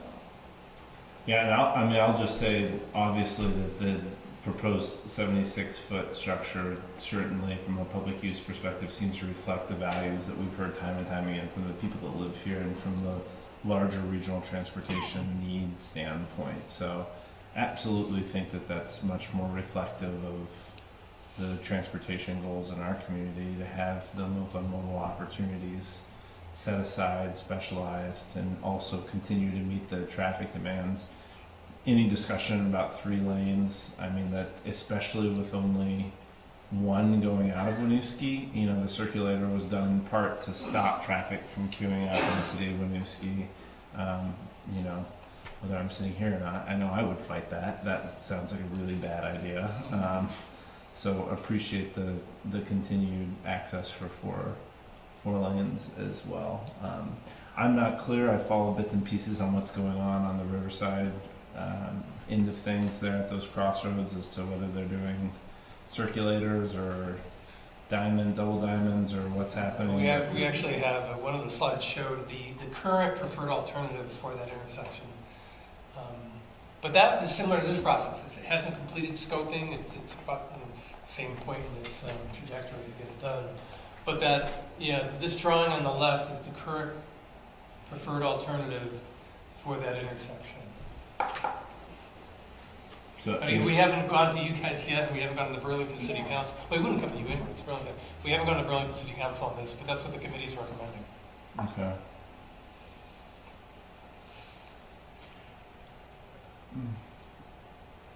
And they looked at alternatives as well. There was a roundabout alternative, and there were a couple other redesigns of the intersection, but this is the one that the advisory committee felt most comfortable with and addressed the purpose and need of the project best. We made sure we worked with, we sent what we were proposing to the consulting firm that was doing this scoping study, and they sent some information back to make sure that what we were both proposing works with both alternatives. We don't want to, work with, our head in the sand about what else is going on in the community and come up with an alternative to preclude something from being done in the future. So going with a 76-foot wide structure shifted to the downstream still allows for this to be constructed. And then I guess just the larger question too is whether or not we're paying. You've eliminated the need, the bigger concern about which side of the bridge to put the multimodal options for have centered around how to connect to the larger bike ped system. It's been long perceived that the best thing for Winooski commuters is to have it on the, I'll just say the Riverside side, right? Or the downstream side. Yep. Versus the upstream side, because it's a more challenging bike up Colchester Ave than it is Riverside. But the Riverside one connects to Essex and broadens the horizons for bike commuting too. So actually, I should say that part of the amoeba of Colchester, the Fort area first. So I guess you've eliminated that by having both sides, because that's been a long historical conversation in Winooski about which side to focus on. And it's also looking at 100 years, trying to look 100 years in the future and make sure we don't, if we're going to go out there and cause this much disruption and this much traffic, we don't want people sitting here 75 years from now, 50 years from now, like, why don't they put it on both sides of the bridge? We want to make sure we have enough foresight to think about what we don't know for the future. I guess to me, I mean, the new span doing alternative 5 seems to be the Cadillac option from a price perspective that make the most general sense. Eliminate the spans. I can see the environmental impacts of that. That makes sense. Not reusing existing supports with all new pier construction. Makes sense. I mean, I think that's going to come down to a dollars and cents conversation. Yeah. And people, whether or not the people in power when that does occur want to spend, short-term money to reduce long-term costs, or want to, skim $3 to $4 million off of it. Well, I can say when we met with V-Trans with their executive committee, they're the ones that actually proposed going with the 2-span option and putting a new pier in the river and new abutments. And their perspective was, it's going to be brutal out here when this is constructed. If we're going to do it, let's do it once and try and minimize the work that will have to be done in the future. Can you just clarify for me the role that V-Trans played? So I think in the next steps bubble that came up here, so would they be involved in approving a final report, or since it is a town highway, I'm confused about They what don't, happens then. right, they don't approve the report, we do submit it to them, we've gone through the planning phase now, but they're the responsible agency to design, to take it through the next phases. So Okay, they'll have a lot of input at that point in time. so then they would actually produce the final designs for Yeah. the bridge. And that process will involve input from the community, so there'll be a lot of back and forth, and that will be a multi-year process. Right. But this isn't a white book project, right? It's what they call their little book for projects, right? The white book. Isn't that what the V-Trans, the white book, where they line up the state funding projects? That it's not going to go in the mix. So the capital program, you're talking about the front of the book and the T&E. It's not even in the program at this point. Okay. So what the discussions with V-Trans will be actually to include this bridge into the program at some point. It starts as a candidate, right, and then it gets prioritized, and then it moves up. But this is, as I said before, I mean, V-Trans does recognize how significant this bridge is. So they are, I think they are anxious to put it into the, into the queue to start something, and this scoping is the first step. And hopefully we're going to be able to just partner, V-Trans will partner with the cities and with the RPC to actually move forward with a build grant on this one. If we can, all the stars can align.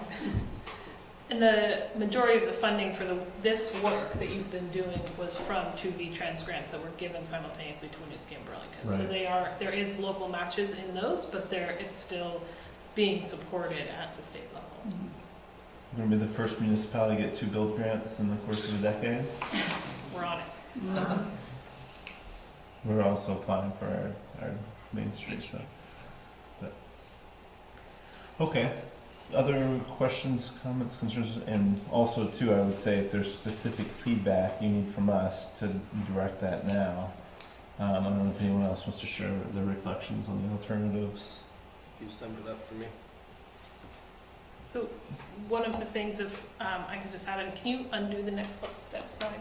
Yeah, perfect. One of the things I know that has been a conversation at the advisory group level that isn't in this presentation because it's into operations far down the road is staging. So one of the conversations we're going to have as a community with Burlington as this moves forward is, we saw the red bar of where the Riverwalk will be impacted by that slide-in option if we go in that direction. My understanding is that there's going to be additional staging area in addition to that, and whether that falls primarily on our side of the river or Burlington side of the river and how that's managed is going to become a bigger conversation. I don't think we can't decide that now in the process, but I think it's something that staff is definitely keeping our eye on and thinking about. The previous presentation from downtown Winooski, obviously we have a lot more available space on our side. And how we keep the business community and visitors to Winooski welcomed and happy here during whatever that might look like, as well as our office and residential tenants right next door. Seems like their side would be the answer. Definitely.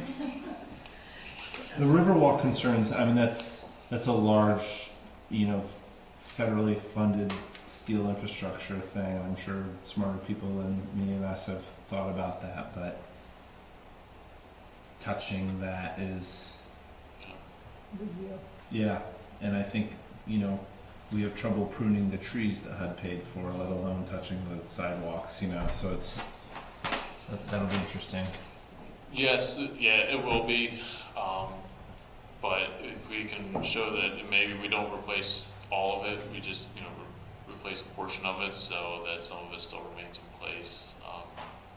It would be, but it would be something that we could, replace. It would be a replacement in kind or improvement of that nature. It would be one of the many logistical things that would just have to be worked through and discussed and get that process conversation started early. This might be a question for you and Jesse, but I'm just looking for a read on the sense of urgency and focus on the Burlington side on this bridge. I don't know what other priorities they may have in terms of infrastructure needs, and is this a relatively high priority? administration and council level, or can we expect that to be a more, I think we should let the Regional Planning Commission comment on that. sure, whoever can speak to it more diplomatically. Well, we've had 2 city councilors from Burlington on our advisory committee, to give you some idea. Now, they both represent Ward 1, which is the ward right across the river. You know, what kind of priority is it citywide, the mayor's office? I can't tell you now. I mean, they do recognize it as a very critical link region-wide, but other than that, So- I expect it.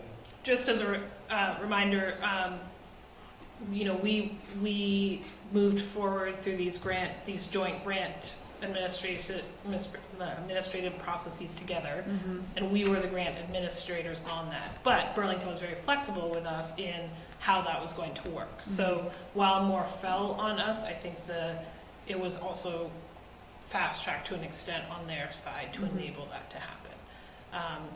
I certainly also think that they're in a huge building phase right now, so any previous hesitation could also just be symptomatic of all of the construction that's happening in Burlington at this point, which may look different in 5 or 10 or 15 years when this is a reality. I would say I think a very good sign is the amount of attention, resource, and investment that's been paid into the Riverside Colchester Avenue intersections. That's been recognized as a key entry point. Are we still saying 40,000 cars? What's the number, the magic number? 30,000 on the bridge. I'm sorry? 30,000. 30,000 on the bridge. Approximately. I mean, a little bit less maybe. Brian, you probably know the number. Okay. Within how much time? A day. Daily? A day, sorry, daily. Yeah. Yeah. So just from I don't know what Main Street takes, but I'm sure if you did I call it the tic-tac modeling. Yeah, I Or- think it's a little less than 30, right? And I mean, but just from a sheer numbers perspective, that's a significant amount of traffic going into the city, so.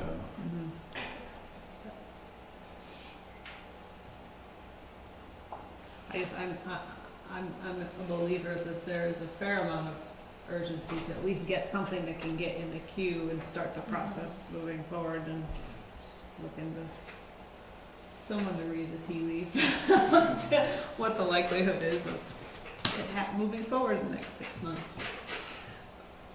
Well, I think it's very beneficial to us in that regard to have CCRPC so involved. I mean, this isn't a project that's solely being managed by Burlington and Winooski. Having CCRPC as the convener and the ones who track that those region-wide dollars coming in for infrastructure projects is very beneficial for us. We would be hard pressed to do that without them. Right. Anybody have any concerns as to this path? I mean, I think that's too what they're here. Any concerns as to the designs or what's up? So just as a reminder to, this team also presented to the Public Works Commission a couple of weeks, 2 meetings ago. It was a couple of months back. So that was getting that community feedback was also part of this process to get to these alternatives. And so they were supportive of 4 and 5? 5 was an option. Yeah. 5 was not 5 an was option? kind of, I think 5 came out later when the final meeting with V-Trans and suggested that. But again, 4 and 5 are identical on the top experiences. And they like the idea of, because we looked at phasing, which I didn't go through, about how you would do this maintaining 2 lanes or 3 lanes of traffic, and it's several years. And when we pitched the accelerated bridge construction option, without knowing at this time frame, is it a couple of weeks, is it going to be more, a couple of weeks, might be a month or 2. They like the idea of ripping the Band-Aid off, the bridge being shut down, and 3+ years of circling around in 3 lanes or 2 lanes and shifting around. Dave, can you talk about the accelerated bridge construction, the bridge is built on the upstream side. What happens to the existing bridge and how that's kind of slid, what the time frame is where basically there'll be no traffic? So when the new bridge is constructed, everything's sitting there ready to go. At some point, and this would be, something that probably one of the major sticking points of when they're allowed to actually close it, they'll shut the bridge down and they'll get in there. And this is also another community concern that we would have to discuss: is are they allowed to work 24 hours a day? Are they allowed to work 7 to 7? The more you allow them to work, the faster it gets done, but you also have to deal with noise. But maybe it's like 11 p.m. to 7 a.m. But they would get out there and they would basically, they're just removing it and taking it away, so they would get out there and remove it as fast as humanly possible. And they would cut the steel, cut the deck, just lift it out. There'd be trucks just hauling it out of there as fast as they could. That's a pretty quick process. The demo is usually a pretty quick process. That would take about, we estimated, because we've looked at a lot of projects like this. Vermont has done another lateral slide project for some bridges on I-91. They did them over a weekend where they removed the existing and slid the new one in. And they could probably get that existing bridge based on similar rates of production out in about 4 or 5 days I looked at. Yeah. Middlesex was quick, holy smokes. Yeah. Is that different between 4 and 5 than if we're also? No. So that just reminded me at that planning commission meeting, one of the other preferences for the accelerated move was because of the displacement of emergency services. Mm-hmm. They wouldn't have to go around for extended amounts of time. Yeah. Boy, that would be something for a mutual aid consideration.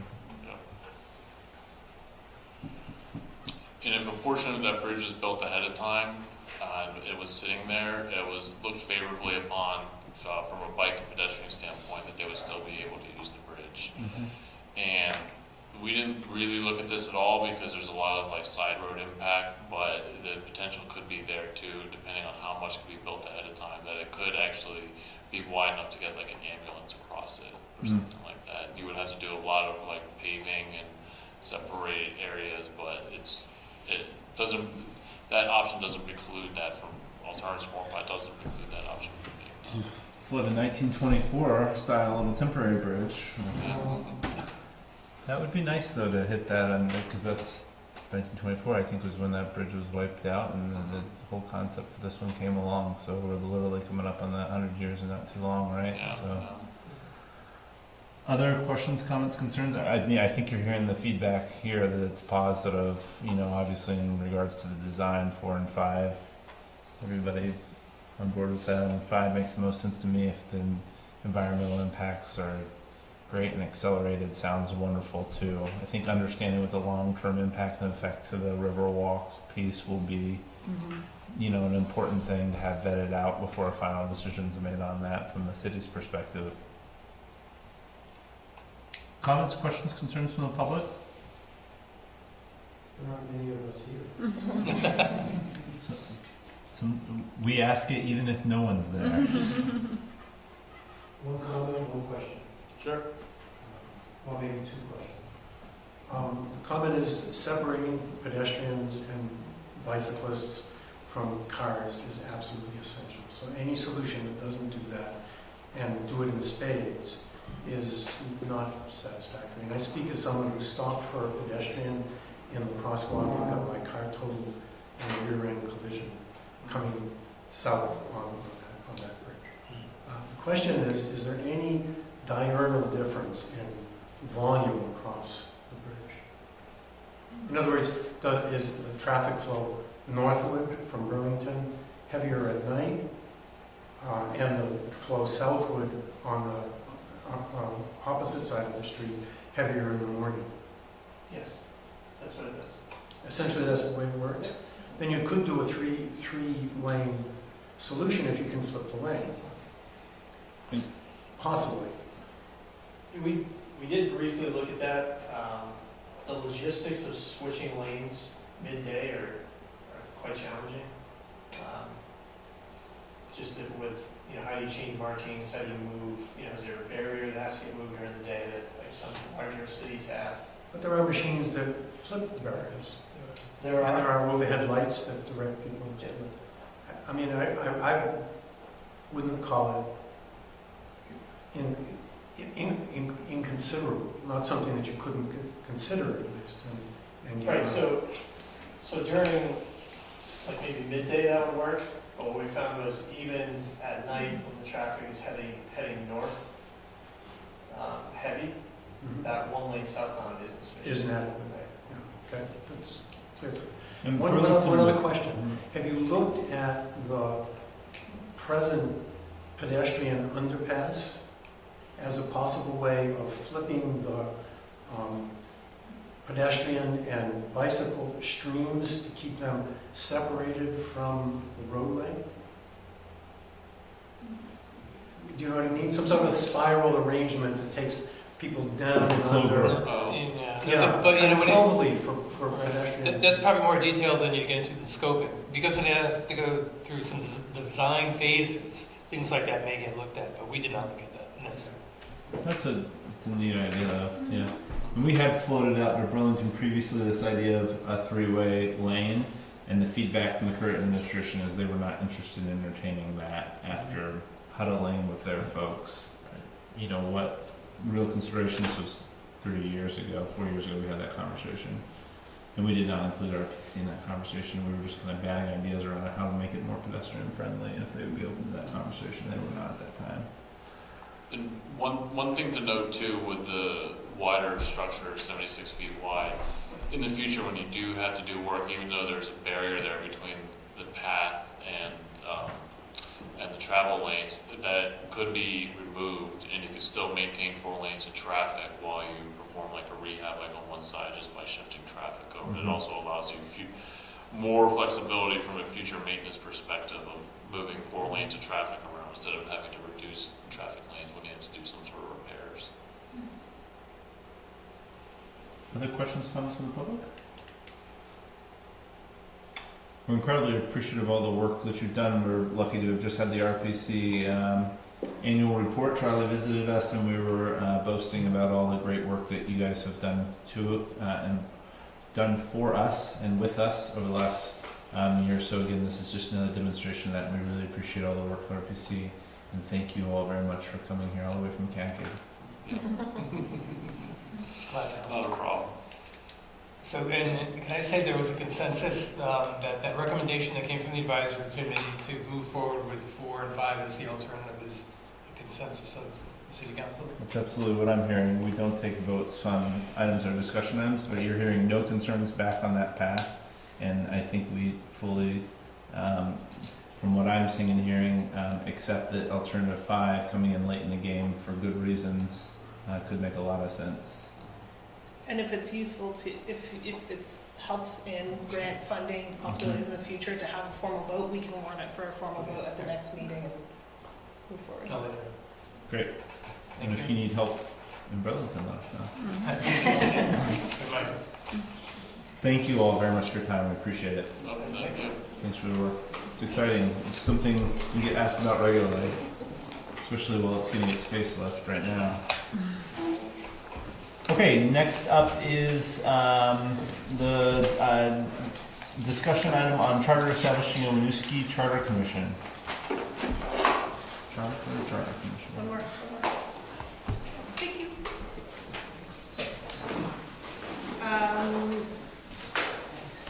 So the charter draft you have in front of you, Eric drafted it, so he is probably better equipped to talk to it than I am, but this was, my understanding of the intent here was to give you a draft to consider the charter for convening this committee, hear any feedback you have tonight, and then bring it back for final approval on the November 5th meeting with the appointments.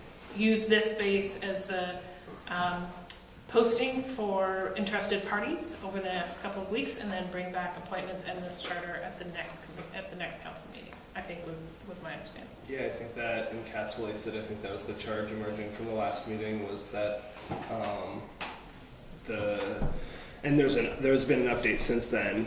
The liaisons to this future committee would A, put together the position description for posting, and B, put together a draft of the charge for the commission. Hal, who was initially elected by us to serve as that liaison, had to step down due to capacity concerns that he wouldn't be able to give this the full time, especially due to some recent developments and things that he is doing. So I've stepped in to give some background on the formation of this. It's very much a draft for us to consider tonight. Put in any edits this body thinks are necessary for consideration of a version that we can vote on for the November 5th meeting. I took the language as much as I possibly could from Seth's memo at the last meeting to put into the language for formation of this, and also worked off a draft of a previous committee that had been formed from Jesse. So a lot of the language remains true from that initial draft of what we've used as a template for other committees. So there might be things that you or we don't think make sense in this, but a lot of that is drawn from just previous committee charters that we've put together in the past. I think that's great. And just because I know at least Christine probably has this update, we approached school district. The school district responded that they're going to take up this issue on November the 15th. Okay. That was the soonest that they could come forward with a recommendation on participation. I think it's great. Good job. I think the only thing would be the couple question mark things, the date cleanup, and the I think just the staff piece in the bottom it might warrant mentioning, or maybe it's implied anyway, that we'll get legal review on anything proposed, because I feel like with charter changes there's a lot of back and forth with the attorneys, but I think that's implied there. So, but I think it does the job. It's broad enough that it doesn't prescribe. Other questions or concerns? Can I ask a question about the intent? So in the membership section, it outlines the 7 members, so the 3 public voting members, the 2 city council voting members, and the 2 school trustee voting members. And then it calls out some, for lack of a better word, categories of people. So seniors, youth, 21 to 34-year-olds, new Americans, and long-term residents, which are 5. So is the intent to try and get as close to that, to have at least 7 of those reflect at least 5 of those 7 be reflected in those 5? No, not necessarily. That was leftover language from the prior prior template. I did keep it in because I think in general we should strive to reflect a breadth of diversity in our committees. So, but I don't think that I think what I heard from the council prior, though, and one of the things that I added was that it was really important that we strive to get an individual or individuals who would be directly impacted by this, who are non-citizens in our community right now. So that's the addition right there. But I did decide to keep the other language in as well. But I didn't write it with the intent of saying one of each member that represents this specific perspective. And then my other comment, and not necessarily for this, so obviously I would be the staff person. I would like to ask your permission to look into getting a consultant to actually staff. So I would attend the commission meetings, but in terms of doing research or outreach or those kinds of things, buy some consultant support to support that process. And if I get a general nod from you, we'll look at what that funding might require and bring you a fund balance request for that. It's good. I would probably recommend having the committee. I would probably have the committee brought together before you did that, so you understood the pace at which they desired to work and the scope under which they're going to work. Because I think it would be hard for you to guesstimate hours, times, and resources necessary there without having those. Sure. Probably a couple conversations with them. Does that make sense? And just also the skill set and the interests of the group. It may be that folks can do some heavy lifting without a lot of external support. Depends on the passion levels and skill sets. So, just so I'm clear, we're gonna appoint the 5 members on our end on the 5th of, when's our first meeting in November? The 5th? And then just, we don't know if the school board is going to even elect to participate in the process, much less appoint folks.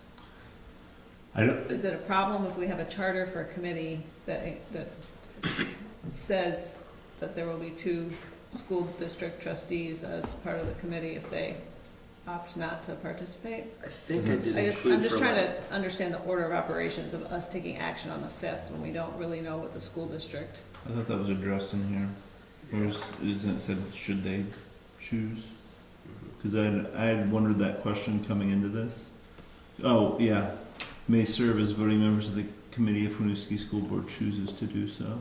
Mm-hmm. 2 school trustees may serve as voting members of the committee. That sentence itself, though, I would say from an input perspective was the one I wasn't sure in the wording along those lines and was really interested in input from us as we go back to edit. Yeah. I wonder too if, should they elect not to participate, if it makes sense to hold off on full appointments, to like seek out someone to kind of fill that void. Right, I guess that's my concern, is if we move forward with approving the charter and making the appointments, and then it's sort of like the train's left the station and. You'd have to adjust afterwards. Yeah. I mean, you could make the 4 appointments ahead of time and then react to what the school board chooses to do at that point in time.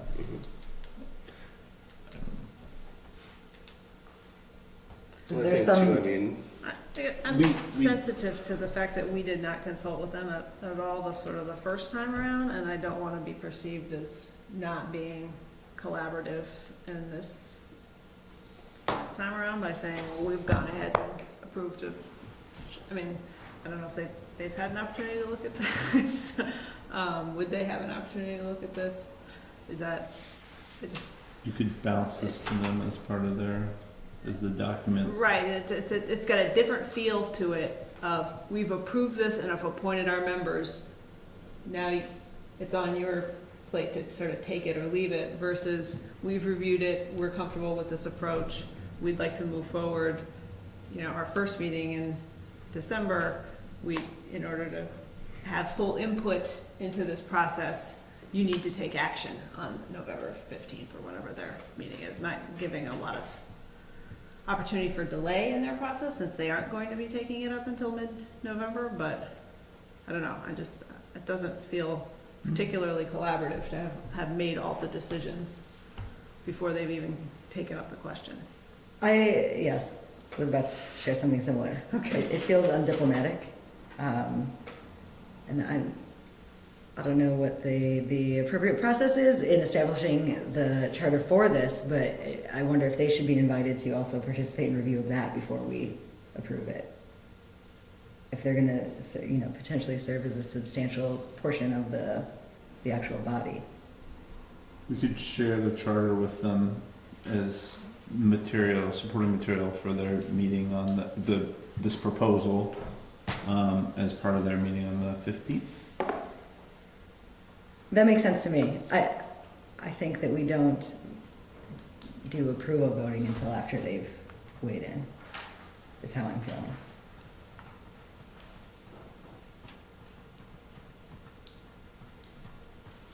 That's fine by me.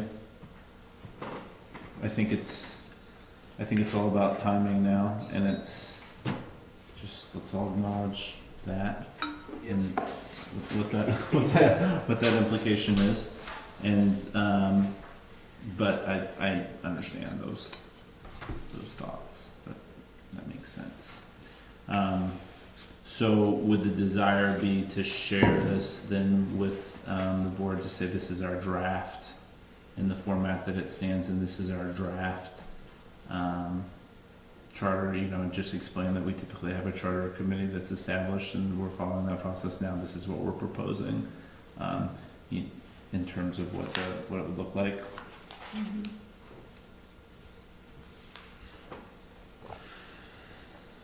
Is that okay with everybody? Yep. Okay. So that means that then we'll take that feedback. I'll reach out because I don't want a whole gaggle of us to show up, but I do think we should probably have some presence there to answer questions about the process. And I'll talk about maybe, I don't know if the two of you as the committee members want to carry that flag to that meeting, or if you want me to go. November 15th. Yeah, I think that's, hold on. Oh, you know what? They meet the second Wednesday of the month, which is November 14th, which is when I have my board meeting. I know that to be true. I'm available. So I cannot attend on the 14th. Seth, I'm gonna nominate you. Huh. Let me see what the response I got back here. November 14th, you're right, I'm sorry. So we'll have a response shortly thereafter. So I'm happy to attend with you, Eric. Yeah, I mean, if you, as the mayor, want to speak on behalf of the actions we've taken as a body, I'm comfortable with that. Okay. So we'll plan to attend that on the 14th. And in the meantime, any other alterations to this draft that we want to be aware of? Any other language clean up just so we're presenting something we're all good with and don't change it afterwards? Yeah, I mean, I guess I would just reserve the right to change that sentence about the true school trustee members. That, you know what I mean? That we would ask. Do we want to formulate it as though they're participating? Could I recommend that? Right, rather Sure. than if the chooses to do I so. can make those edits and get it to you tomorrow to get to the school board. With the presumption that they're participating since it's what's been offered and asked? And then have we already decided on I'm forgetting, on a special meeting date for us in November where we have to schedule a meeting we were prior going to have? Or is that a discussion we need to have? Oh, we're getting sent a doodle poll. Yeah, 26th or 27th, I think. Those are the dates I looked at. You can set it now if you'd like. So it'd be my request that we could have this on as an approval discussion item based on edits following the school board meeting. And what I would then say too is that so then the public posting would go up sometime right after the school board meeting in terms of a request for participants. Is that right? That makes sense to me. We don't want to open it up and start recruitment because the position description, I mean, doesn't need to be attached to the charge necessarily. That's what I'm trying to say. Yeah, looking at the position descriptions we've used for committees before, I mean, I think we know broadly the topics that the committee will be discussing. So I think if the draft charter charge is shared with the school board chair and the superintendent, like discuss this, we'd like you to consider this as part of your discussion. We are gonna move forward with recruitment. I don't know, I guess I don't know how we recruit if we haven't finalized I don't have a real strong opinion about what comes first, although. I mean, I think just speaking, I don't know, from a perspective I've got, opening it up so that people who are interested can kind of get, start the application process also means that if they're approving this on the 15th, then we're putting a much more narrow window on recruitment if this goes up the 16th and then we're meeting on that, a date in late November. So we have an opportunity to garner a wider pool and just, go through the scheduling of interviews for consideration of candidates. So it's in the works. If anything were to change about this, I think we would want to go back to applicants and say, the shape of the committee has changed a little bit in this way. We could reassess then. But I think if we wait to actually open up postings and start the process of interviewing people or having discussions with them, then it's not going to be until mid-December, by which we actually formulate a committee, which means they probably wouldn't meet until January, which from my perspective at that point would be 4 months after we decided not to move this forward on the November ballot, before we even have an initial meeting of the committee. Yeah, I mean, You have right now we're talking about a meeting on the 26th or 27th. The 3rd of December would be the next meeting, which is a week later. So you do have just a week gap there. Just throwing that out there. If you decided not to post until the 15th and considered applicants between then and there, you probably have enough time to do the vetting and recruitment by the 3rd. I don't know, because if you post the 15th, you still need to interview and vet candidates, which means it's going to take a while for people to put their applications in. Now, everyone's going to apply on the 15th, which means we can schedule interviews for the next week. the If we get following in week is applicants for a Thanksgiving. week, I yeah. mean, that's we should write that off as a week to do business. People are useless during the holidays. I know.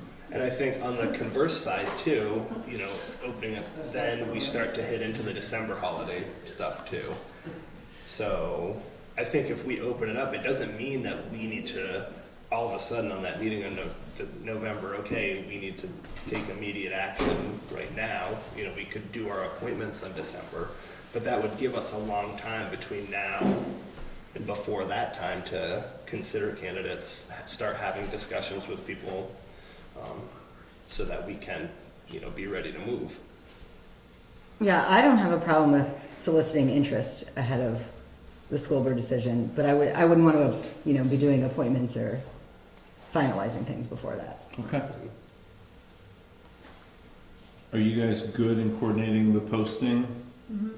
I got some, like a previous position posting language from Paul, so I can do a draft, or you can do a draft if you want, and we can trade before it goes up.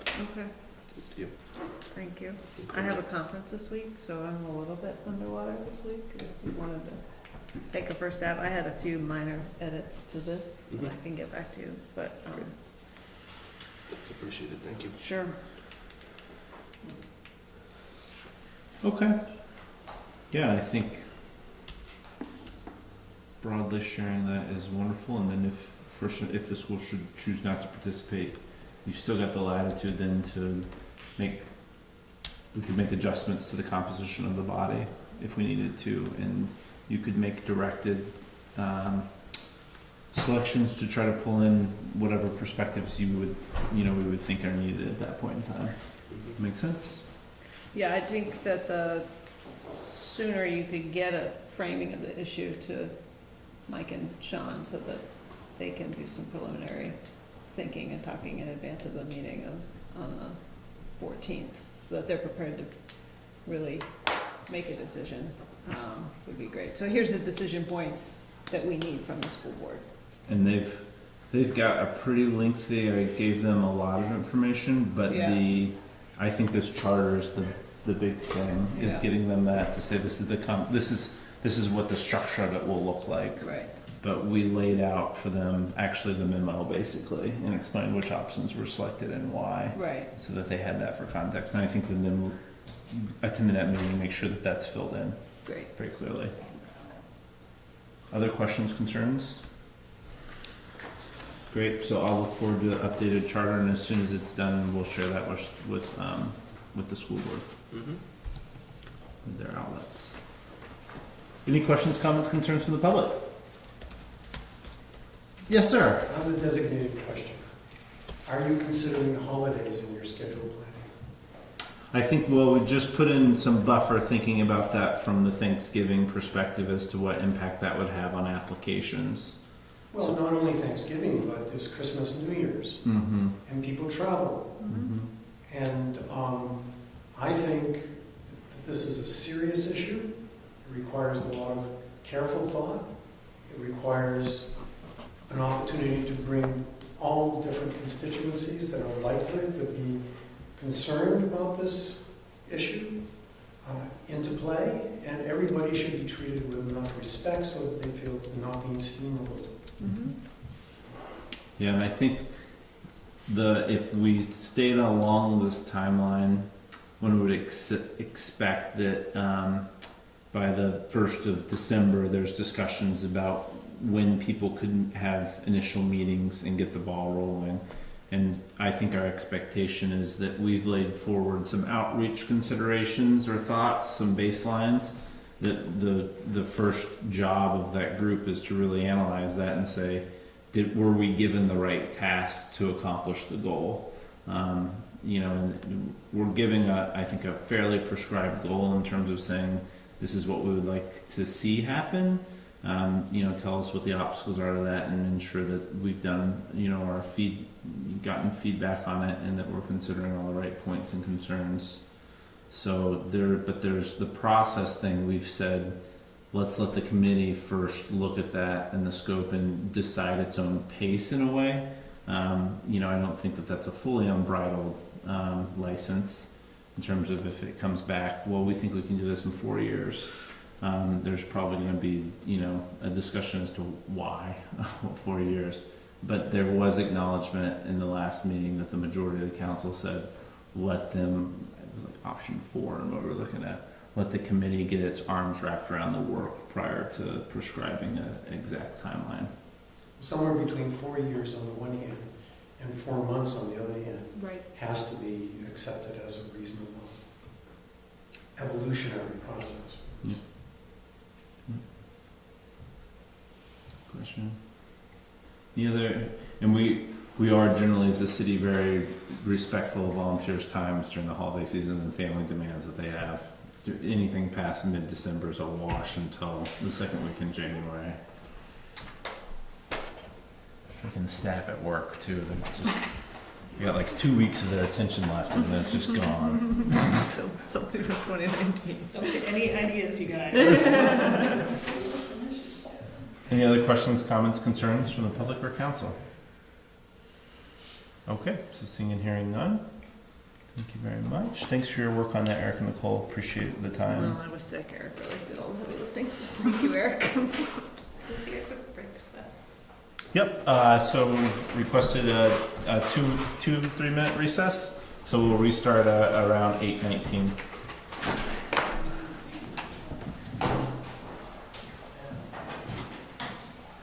Who do I need to file agreements with about the dog shelf results? We did have a conversation about, and Emma, one of the organizers, is one of my good friends, and she was over at my house Friday night. We were hanging out. We were talking about like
have to get paid. Trust me. Okay, we will reconvene tonight's city council meeting, and we'll pick up from where we left off. And we're very pleased to welcome the goal update for safe, healthy, and connected people. So this is our regular monthly update for you all. In front of you is the matrix with the status indicated, as well as qualitative updates. We can walk through it if you'd like, or we can just field questions, or we can each highlight kind of 2 or 3 key points if that would be useful. I think just a quick high point, especially for public at home, and this isn't, I just want to say, just off the bat, this is an awesome report, and it's really cool, and I want to talk about the community police and strategic plan specifically, but yeah. Do you want to just come down the line? Here, go ahead, Chief. So mine is fairly simple this trip. The local emergency operations plan, there's some changes on the state level on how that reporting is done and the formatting. We're able to do a personal touch, if you will. It used to be pretty boilerplate. Not a lot of difference between like Winooski and Burlington. The new format allows us to really put the reality of Winooski on paper. That requirement is due this year. I chose to do it in this reporting year in order to get a jump on it and be able to understand it and get some feedback, which we got from the state. So we were kind of the first one out of the gate with it. We got some really positive feedback and some ideas on how we can develop a work plan that's around that. We will do some staff training and a tabletop exercise. The goal of ours are cross-functionality. You hear us talk about it a lot. How community services plays a role, or the admin team, or you play a role in an emergency here in the city. We haven't practiced a lot. So it is, it's becoming a priority as we kind of set the stage for that. So that's my update. PD had 2 things that we wanted to highlight in the report. I'll start with the community outreach team. It's gone very well. They've really just been a great addition to both our community and the police department. They were accepted right away from the uniformed officers, which is usually pretty rare when some new entity comes in. But the officers have embraced it. They see the use for this, that people are getting help, that we're spending less time on these calls. And one thing that I'd like to highlight is that even though Winooski is the smallest community, we're the 2nd highest utilization of the team, which I think is pretty important. So it's been a really good addition. We appreciate the funding and look forward to continuing it in the future. And I'd echo that too. I think for my staff, non-police staff, we've had a few instances where we've leveraged it as well, which has been really helpful. We, especially at the library, often see some frontline challenges, and it's been really nice to have that business card in people's back pockets to pull out and make that phone call when it's needed. And Rick and his team have been great about integrating, so I just would echo that as well. It's been a great resource. But just to call out something to expect during the budget process is we are the smallest but the 2nd highest user. We also pay the least. It's done, the funding for this is done on a prorated basis, with South Burlington covering way more than their prorated share. So Rick and I are meeting with, we met with the team last week and are meeting with them again in a couple of weeks to really lay out the FY20 budget and talk about how we distribute that cost across the community. So we do anticipate that there may be a cost increase to this. We're also hearing from other communities that they want to join the network, so that there may be some offset there as well. Pardon the ignorance on this, but the only thing that I found confusing in the report was the call initiated from with other being 240, which is a pretty significant portion. Any additional information on that other? Like I think it's direct calls. Yeah, that's what I was wondering, if it's public. Or businesses or other community partners. So housing authorities are a high user. When they present this data to us, housing authorities, Champlain Housing Trust, Beacon Place, is that what it's called? Beacon? And then they did do a round to all the businesses as well, so businesses can direct contact them as well. And then the other question I had was how do I say this? Whether or not they're tracking the individuals that have caused the call for service to take place. Tracking, what do you looking for? Is that- if there's one individual, for example, that's causing 60 calls, you know, in a community versus, because I see the client served face-to-face number, I was trying to reconcile it, but I couldn't figure out, I don't know. I'm sure they have that information. I don't think they went into that kind of detail for this report. Yeah. Are you looking for unique users? Is that what you're? Yeah. So that on the first page of the report, so there's 611 contacts, Mm-hmm. and then there's the distinct clients served face-to-face, so there's 233 unique users. So are you looking for did all the rest of those come from one person? Well, the frequent flyers? That's exactly right, yeah, is whether or not that's discernible.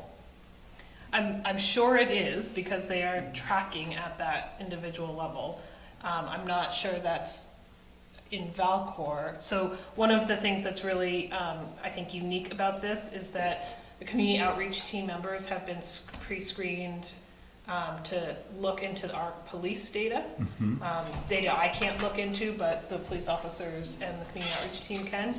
Community outreach team can also look into the Howard Center medical records, but can't share that data with the police officers.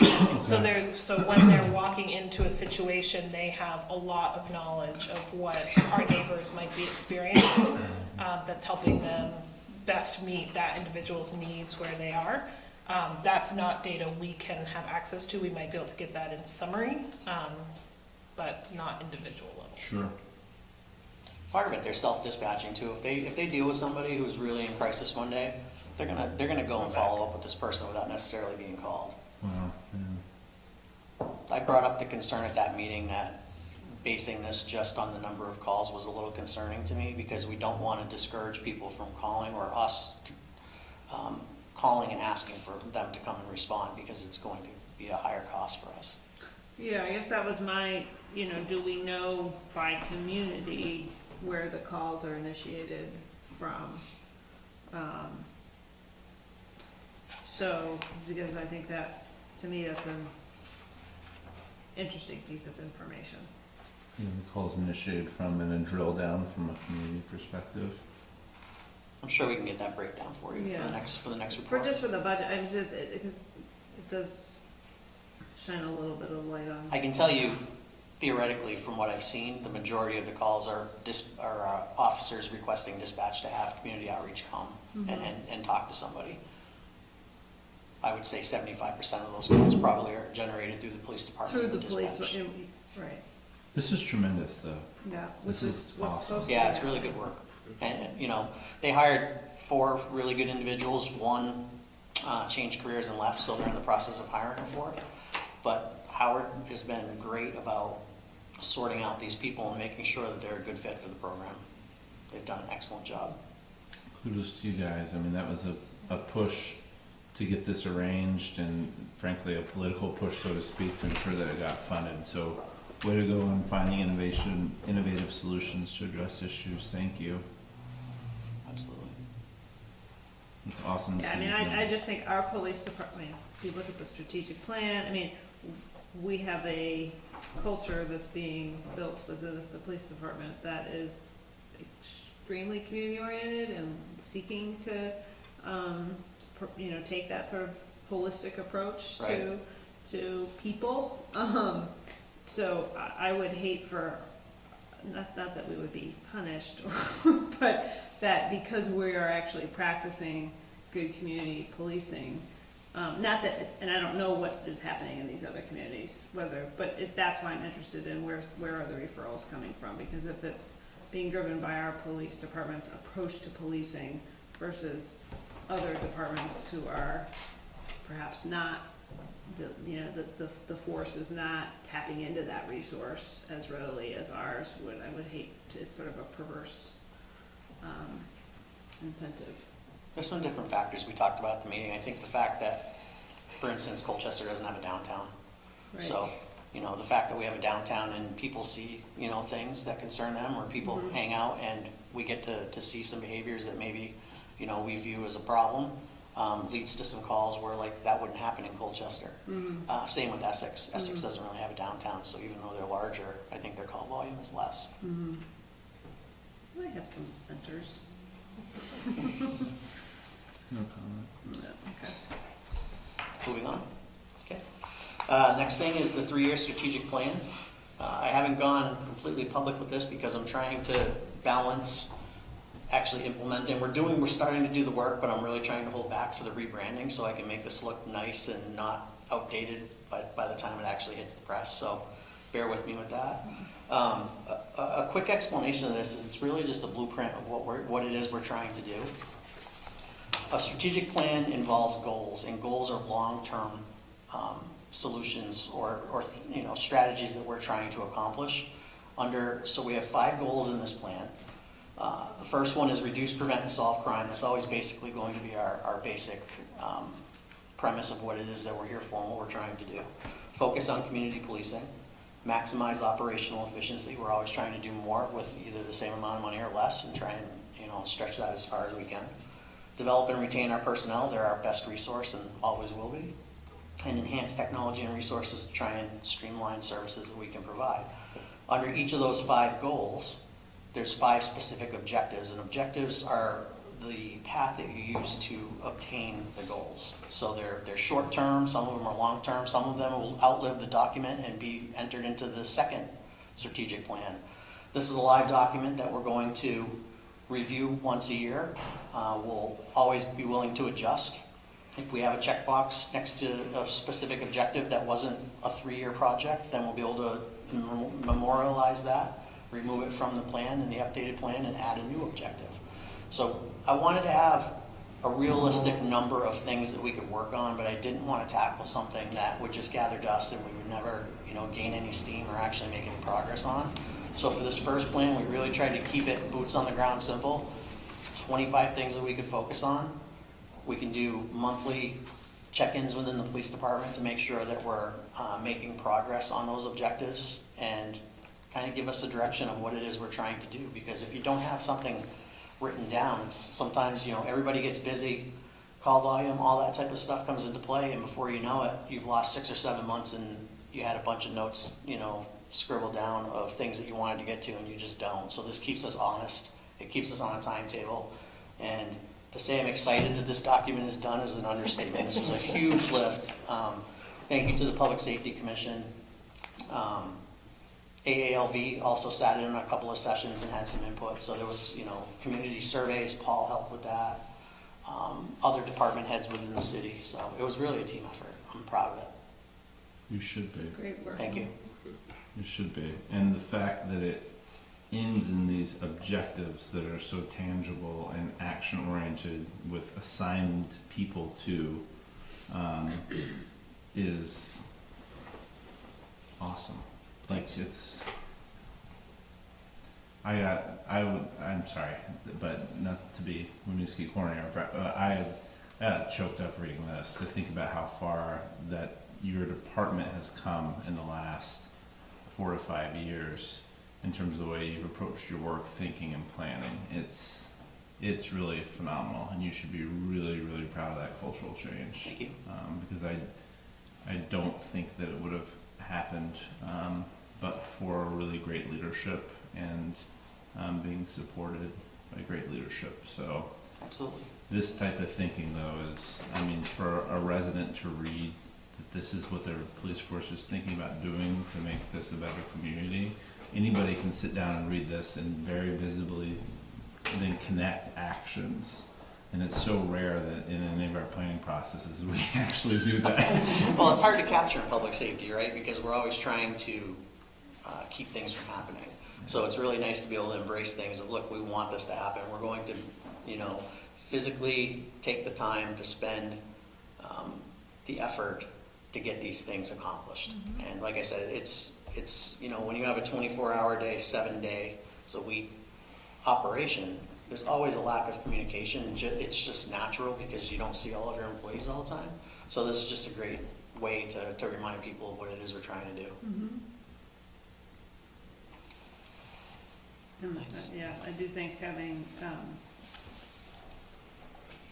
teams organized around and people organized around specific tasks makes it much more likely that you've built in an accountability structure, not Right. us to you or Jesse to you, but to yourselves. That's really, I think, powerful in terms of making progress. Thank you. Nice. And community service wise, I think, one note here is we had one big may-do item, which was the pool that climbed into the must-do category. So that early in the fiscal year was a pretty big lift. Certainly happy to be working with John now and handing that to a construction project. But definitely excited to see that project make that leap and be moving forward. And I think just two other things I'd want to highlight more as things to look forward to in the next couple months here. But releasing the survey looking at program needs and interest in the community. I'm very excited about that. Spent some time last week at the Vermont Rec Conference. The contractor who was helping us develop that was there, and it was really nice to have some focused time with him. Hear about some of the work happening in other communities they've worked with and kind of comparatively feel like we're on a really good track there. Along a similar line, working on the financial waiver process and standardization of some of our scholarship efforts.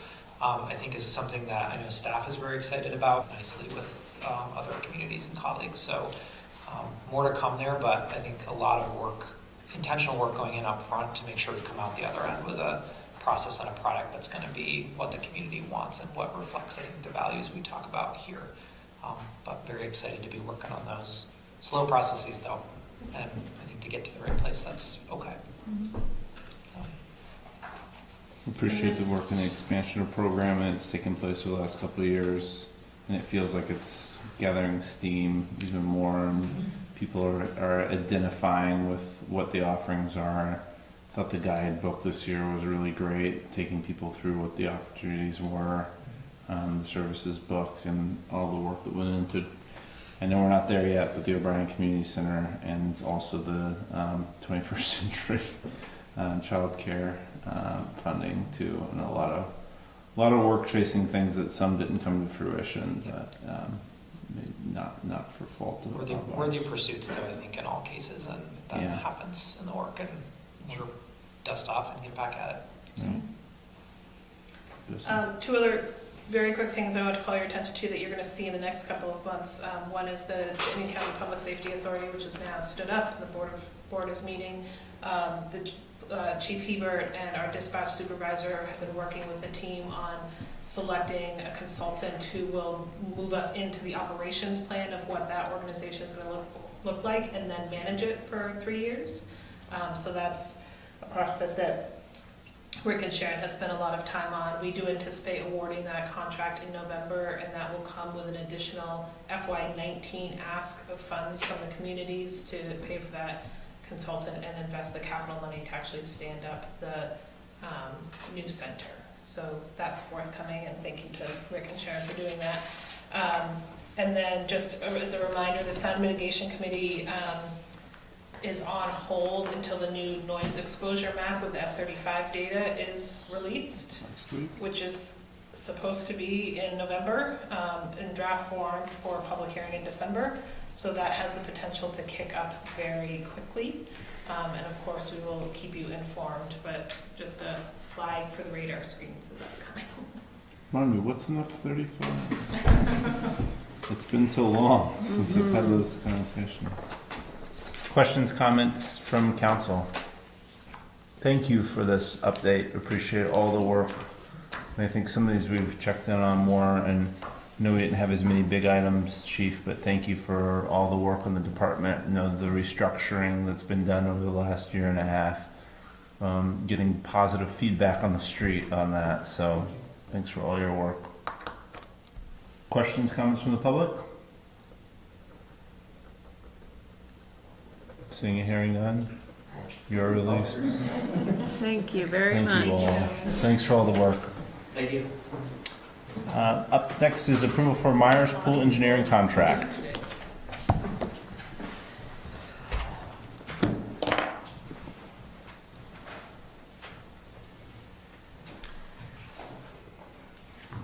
Good work, John. Sure. So this is a follow-up from the October 1st meeting. So we have provided a revised proposal. The scope and fee have pretty much, they've stayed the same, but we've clarified some things that were discussed. So One is kind of basis of design. So within the proposal, Weston Sampson provided that the basis of design is for that DE option. That is the option where we're looking at eliminating the shade structure, reducing the slide, those items that were outlined in that March 30th memo. The other item that's in the proposal is the kind of billing fee structure. So task 1 through 4, they've clarified that that's, that would be billed on percent complete. And then we also discussed, we changed task 5, the construction administrative piece, to time and materials.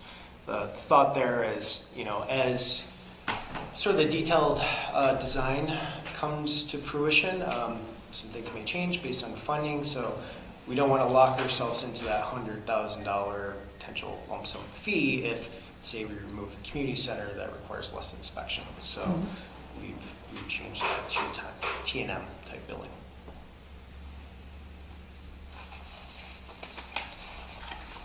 So I think the major question leaving last time was the dollar amount. Yes, so in the memo provided, we gave a breakdown. So the full sort of hard construction cost number, $3,070,275, which was outlined in the March 30th memo, and that's with the $267,800 deduction for those VE options. Then adding in sort of the soft costs for things like permits and this engineering proposal with construction administration, plus the bonds and insurance and some of those other soft costs, overhead and profit for the contractor and contingency. The total cost of the project, total estimated cost is $3,740,000, and that is based on the current preliminary engineering documents. So the other thought is, as we go through design phase and getting construction documents, you'll see updated cost estimates as the scope of work gets more defined.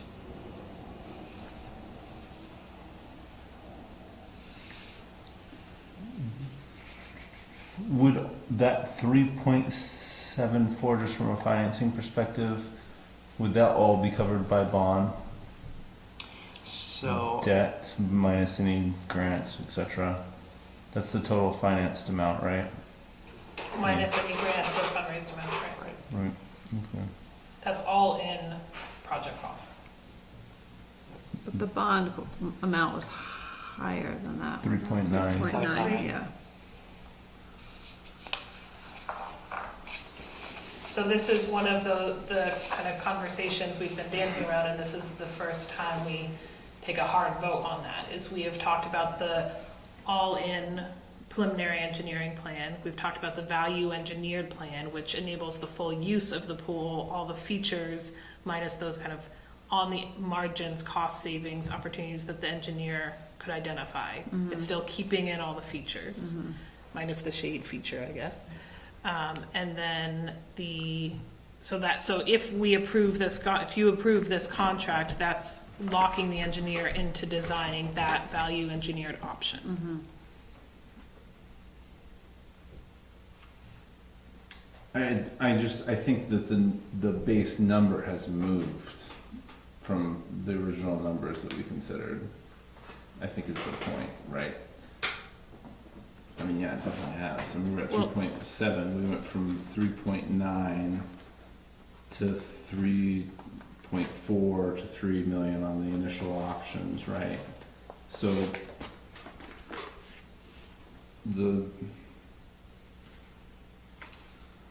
I'd have to pull up.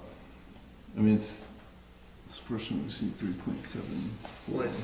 That includes the $300,000 that in features, assuming fundraising. So that is the 3.4 inclusive of that. Okay. Yeah. Yes. No. No, it's not, because it's the VE construction estimates, the 3 million. Value engineering is just the material cost savings stuff. Not the slide yeah. and some of It's the not the other. fund, the stuff, the 300,000. Okay, I'm sorry. Well, I think what's different is that when we first saw value engineered, it was at 3.582. And so it's $200,000 higher now than it was before. So the March 30th data did not include all those sort of post-engineering design costs. So the construction inspection, the bond, the construction support. So those were not factored into this. The other thing is they outline a design build sort of project execution, which we are not proposing for this project. So design build does, you know, they're in the March 30th, they called out 150,000, for example. You know, it's in this proposal, it's more like 170,000 for traditional project implementation.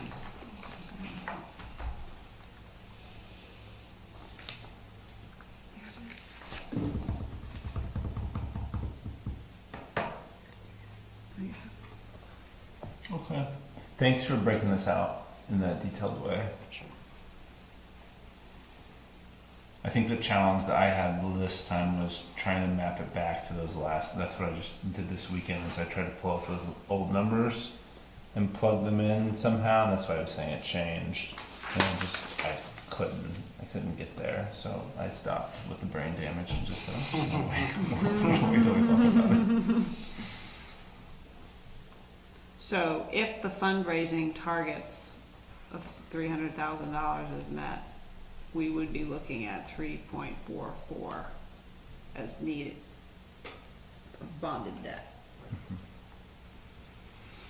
I calculated, so, you know, say for example, fundraising covered the slide and community room, that's 314,000. Mm-hmm. That would be a bond payment of 3,431,000, wrapping in, say the 5,000 in interest from the ban, if you're to ban right away. Mm-hmm. So that would be the bond amount. Okay. What questions do we have?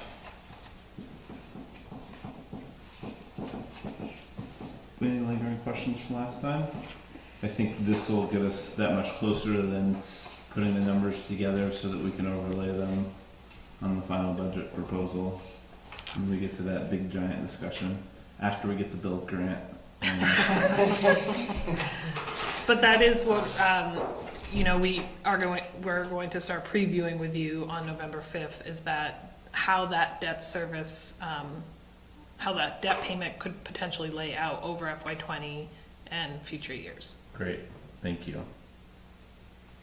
Just to be a little bit nitpicky, so in the previous value engineered one, the design and engineering costs were 150, now they're 173. There's additional fees for permitting.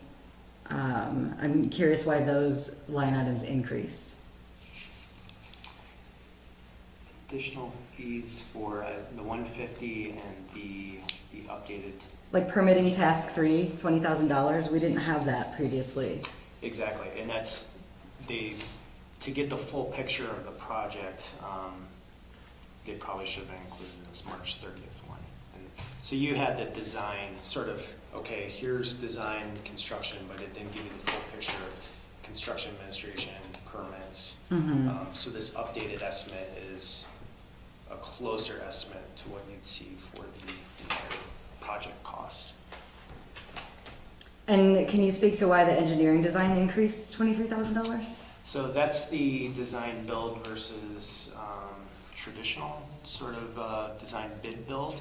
So you save a bit, you know, in this initial memo, they discussed design build project, which is turnkey, which is a bit more riskier and not recommended for this type of municipal project. This estimate is, or this proposal is for a traditional design bid build project, which you pay a little bit more. Plus, this is just a rough, you know, they threw 150,000. This is a little more thought out with this proposal. But the thought is, design bid build, you save a little bit, potentially more in the beginning, but you have risk because it's a turnkey project where your traditional sort of design bid build project, you pay a little bit more to do the really detailed engineering up front versus designing and building it all at the same time. I guess what concerns me is that each time this comes back to us, the price is going to go up. Because we're already speaking in terms of like, you know, we have estimated construction costs of 3.07 million or whatever. And we're already seeing like some inconsistency. And I would be very concerned if somehow we crept back up to the 3.9 million when we already tried to kind of mitigate some of that for our tax base. So I think that's a totally reasonable concern. I also think it's important to remember what was happening in March when that data was presented. You know, we were doing preliminary engineering on the pool and Main Street in the attempt to get to the bond vote. We were, John was a month into the job. This was primarily a community services project, not a public works engineering project. So yeah, these numbers, as we get more specific into executing contracts and final design documents and whatnot, the numbers will change. You can never have finalized construction numbers with a massing study or a preliminary engineering design, and try and get as close as you can, but it is going to change. But this document is the first contract outside of preliminary engineering that we enter into for the life of the project. So these numbers for the engineering portion of this, once this contract is executed, won't change. Well, hopefully the bids come in. And then we'll see what the bids come in. Yeah, and I will say, you know, as we get into sort of that construction design, one of the decision points will be, okay, what do we want to put as, you know, bid alternates so that we could strike it from the actual construction work if, you know, bids came back in higher than we anticipated, to keep it, you know, in that range that we want to keep the budget at. Okay, that's helpful. But the bids are going to come in lower. They always do. Cost of construction is definitely not going up right now. Right. Thanks for addressing the questions and issues. The numbers were still a little confusing, but not through any fault of yours. Appreciate the memo that clearly outlined it, and appreciate you guys vetting those other questions we had on there. Thank you. Thank you. Questions, concerns, additional? Questions, concerns from the public? Yes, ma'am. Hi. I just have one question, actually. Are there any outside, other than the fundraising group, are there any outside, is the city looking at any outside other funding options? Are they investigating grants or federal money or whatever else that's maybe out there? Yep, so far, and we talked about this at the last meeting, we have submitted a pre-application for the Vermont Land and Water Conservation Fund grant. The pre-applications were due today. Full applications, if you're invited, are due in mid-December. So the way that process works is if you're invited to submit a full application, you have a site visit with a funder from the State Forest Parks and Recreation Department. They kind of walk through the site, talk about the project. What I'll say is I think we're in really good shape in that funding pool, and that we have a lot of the design work done. The pre-application is very basic, and I think I probably oversent information in terms of site plans and maps and design. I think they at times get just short of a napkin sketch. So we're in a really good position to be competitive there, as with any grant. It's, you do your best to put in a good application and see from there. But we are going to be looking at some other opportunities as well over the coming months. So we will definitely be coming back here to seek approval to apply for funds. But right now that's the big one. How much is that? So we are asking for initially $150,000. The grants range in terms of award size anywhere from $8,000 to $10,000 all the way up to, I think the highest I saw in the 40-year stretch was like $250,000. Anything above 100 is definitely fewer and farther between. They tend to be more in the like $50,000 to $75,000 range for the larger projects. So we're going to ask for what we need and hope they award it, and we'll go from there. Okay, thank you. Yeah. Any questions, comments, concerns from the public?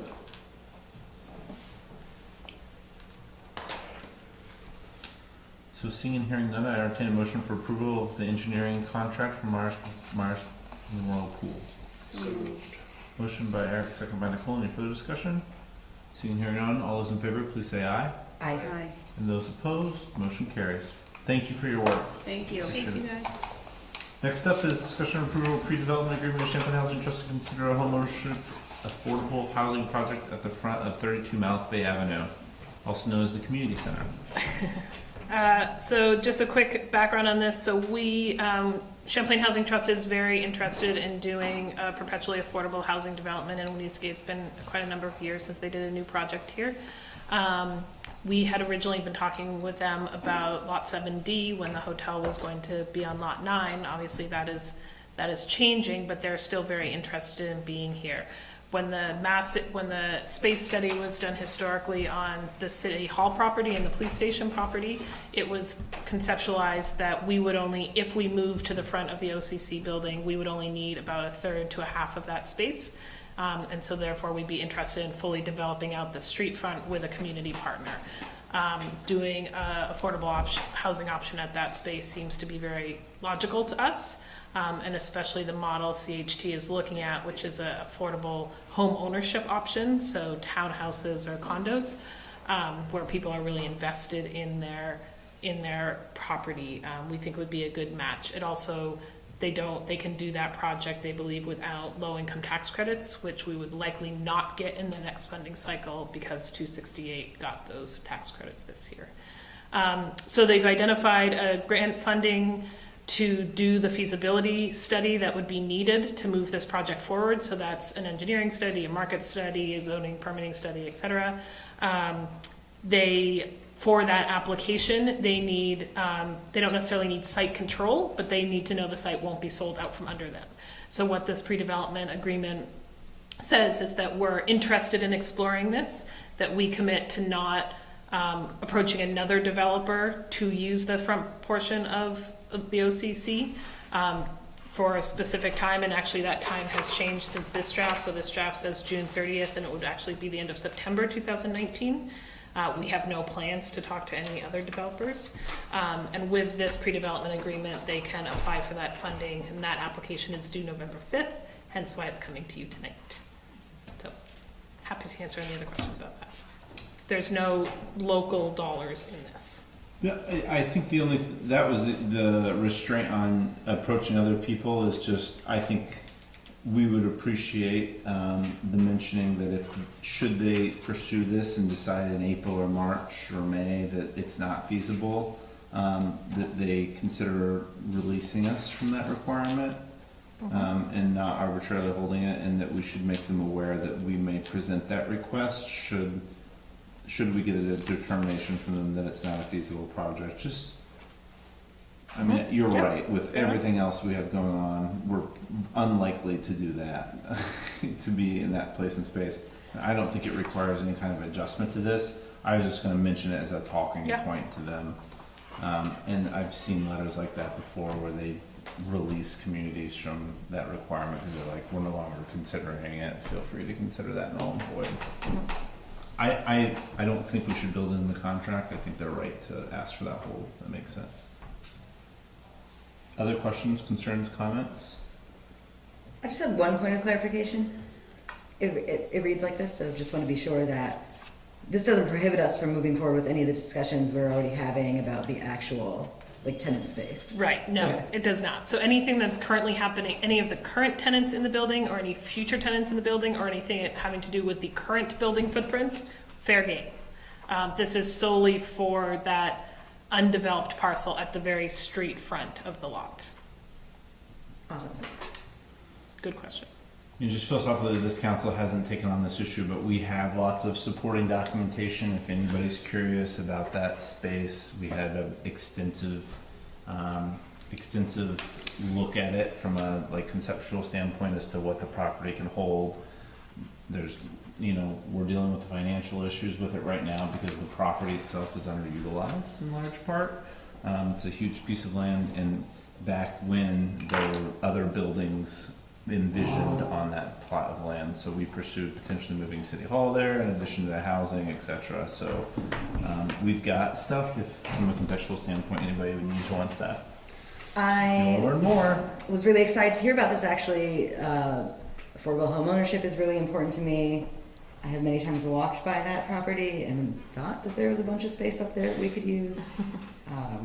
So I'm really happy about this. Yeah, I think it's very exciting. Thanks for all your work to bring this to fruition, Jesse. I know that that came from all of your conversations there, so thank you. It's got great potential. Questions, comments, concerns from council? Questions, comments, concerns from the public? So seeing and hearing none, this is on as an action or discussion item, so I would entertain a motion on the item for the pre-development agreement for Champlain Housing Trust for 32 Menisci Avenue. Second. Motion by Nicole, second by Christine. Further discussion? Seeing and hearing none, all those in favor, please say aye. Aye. And those opposed? Motion carries. We are ending tonight's meeting at 9:01. We are doing so without Councilor Colston at the table, which means we should all jab him and say he's the reason we've been going late. In seriousness, that completes tonight's agenda, and I entertain a motion to adjourn. Second. Motion by Eric, second by Christine. Further discussion? Seeing and hearing none, all those in favor, please say aye. Aye. Those opposed, motion is adjourned. Meeting is adjourned.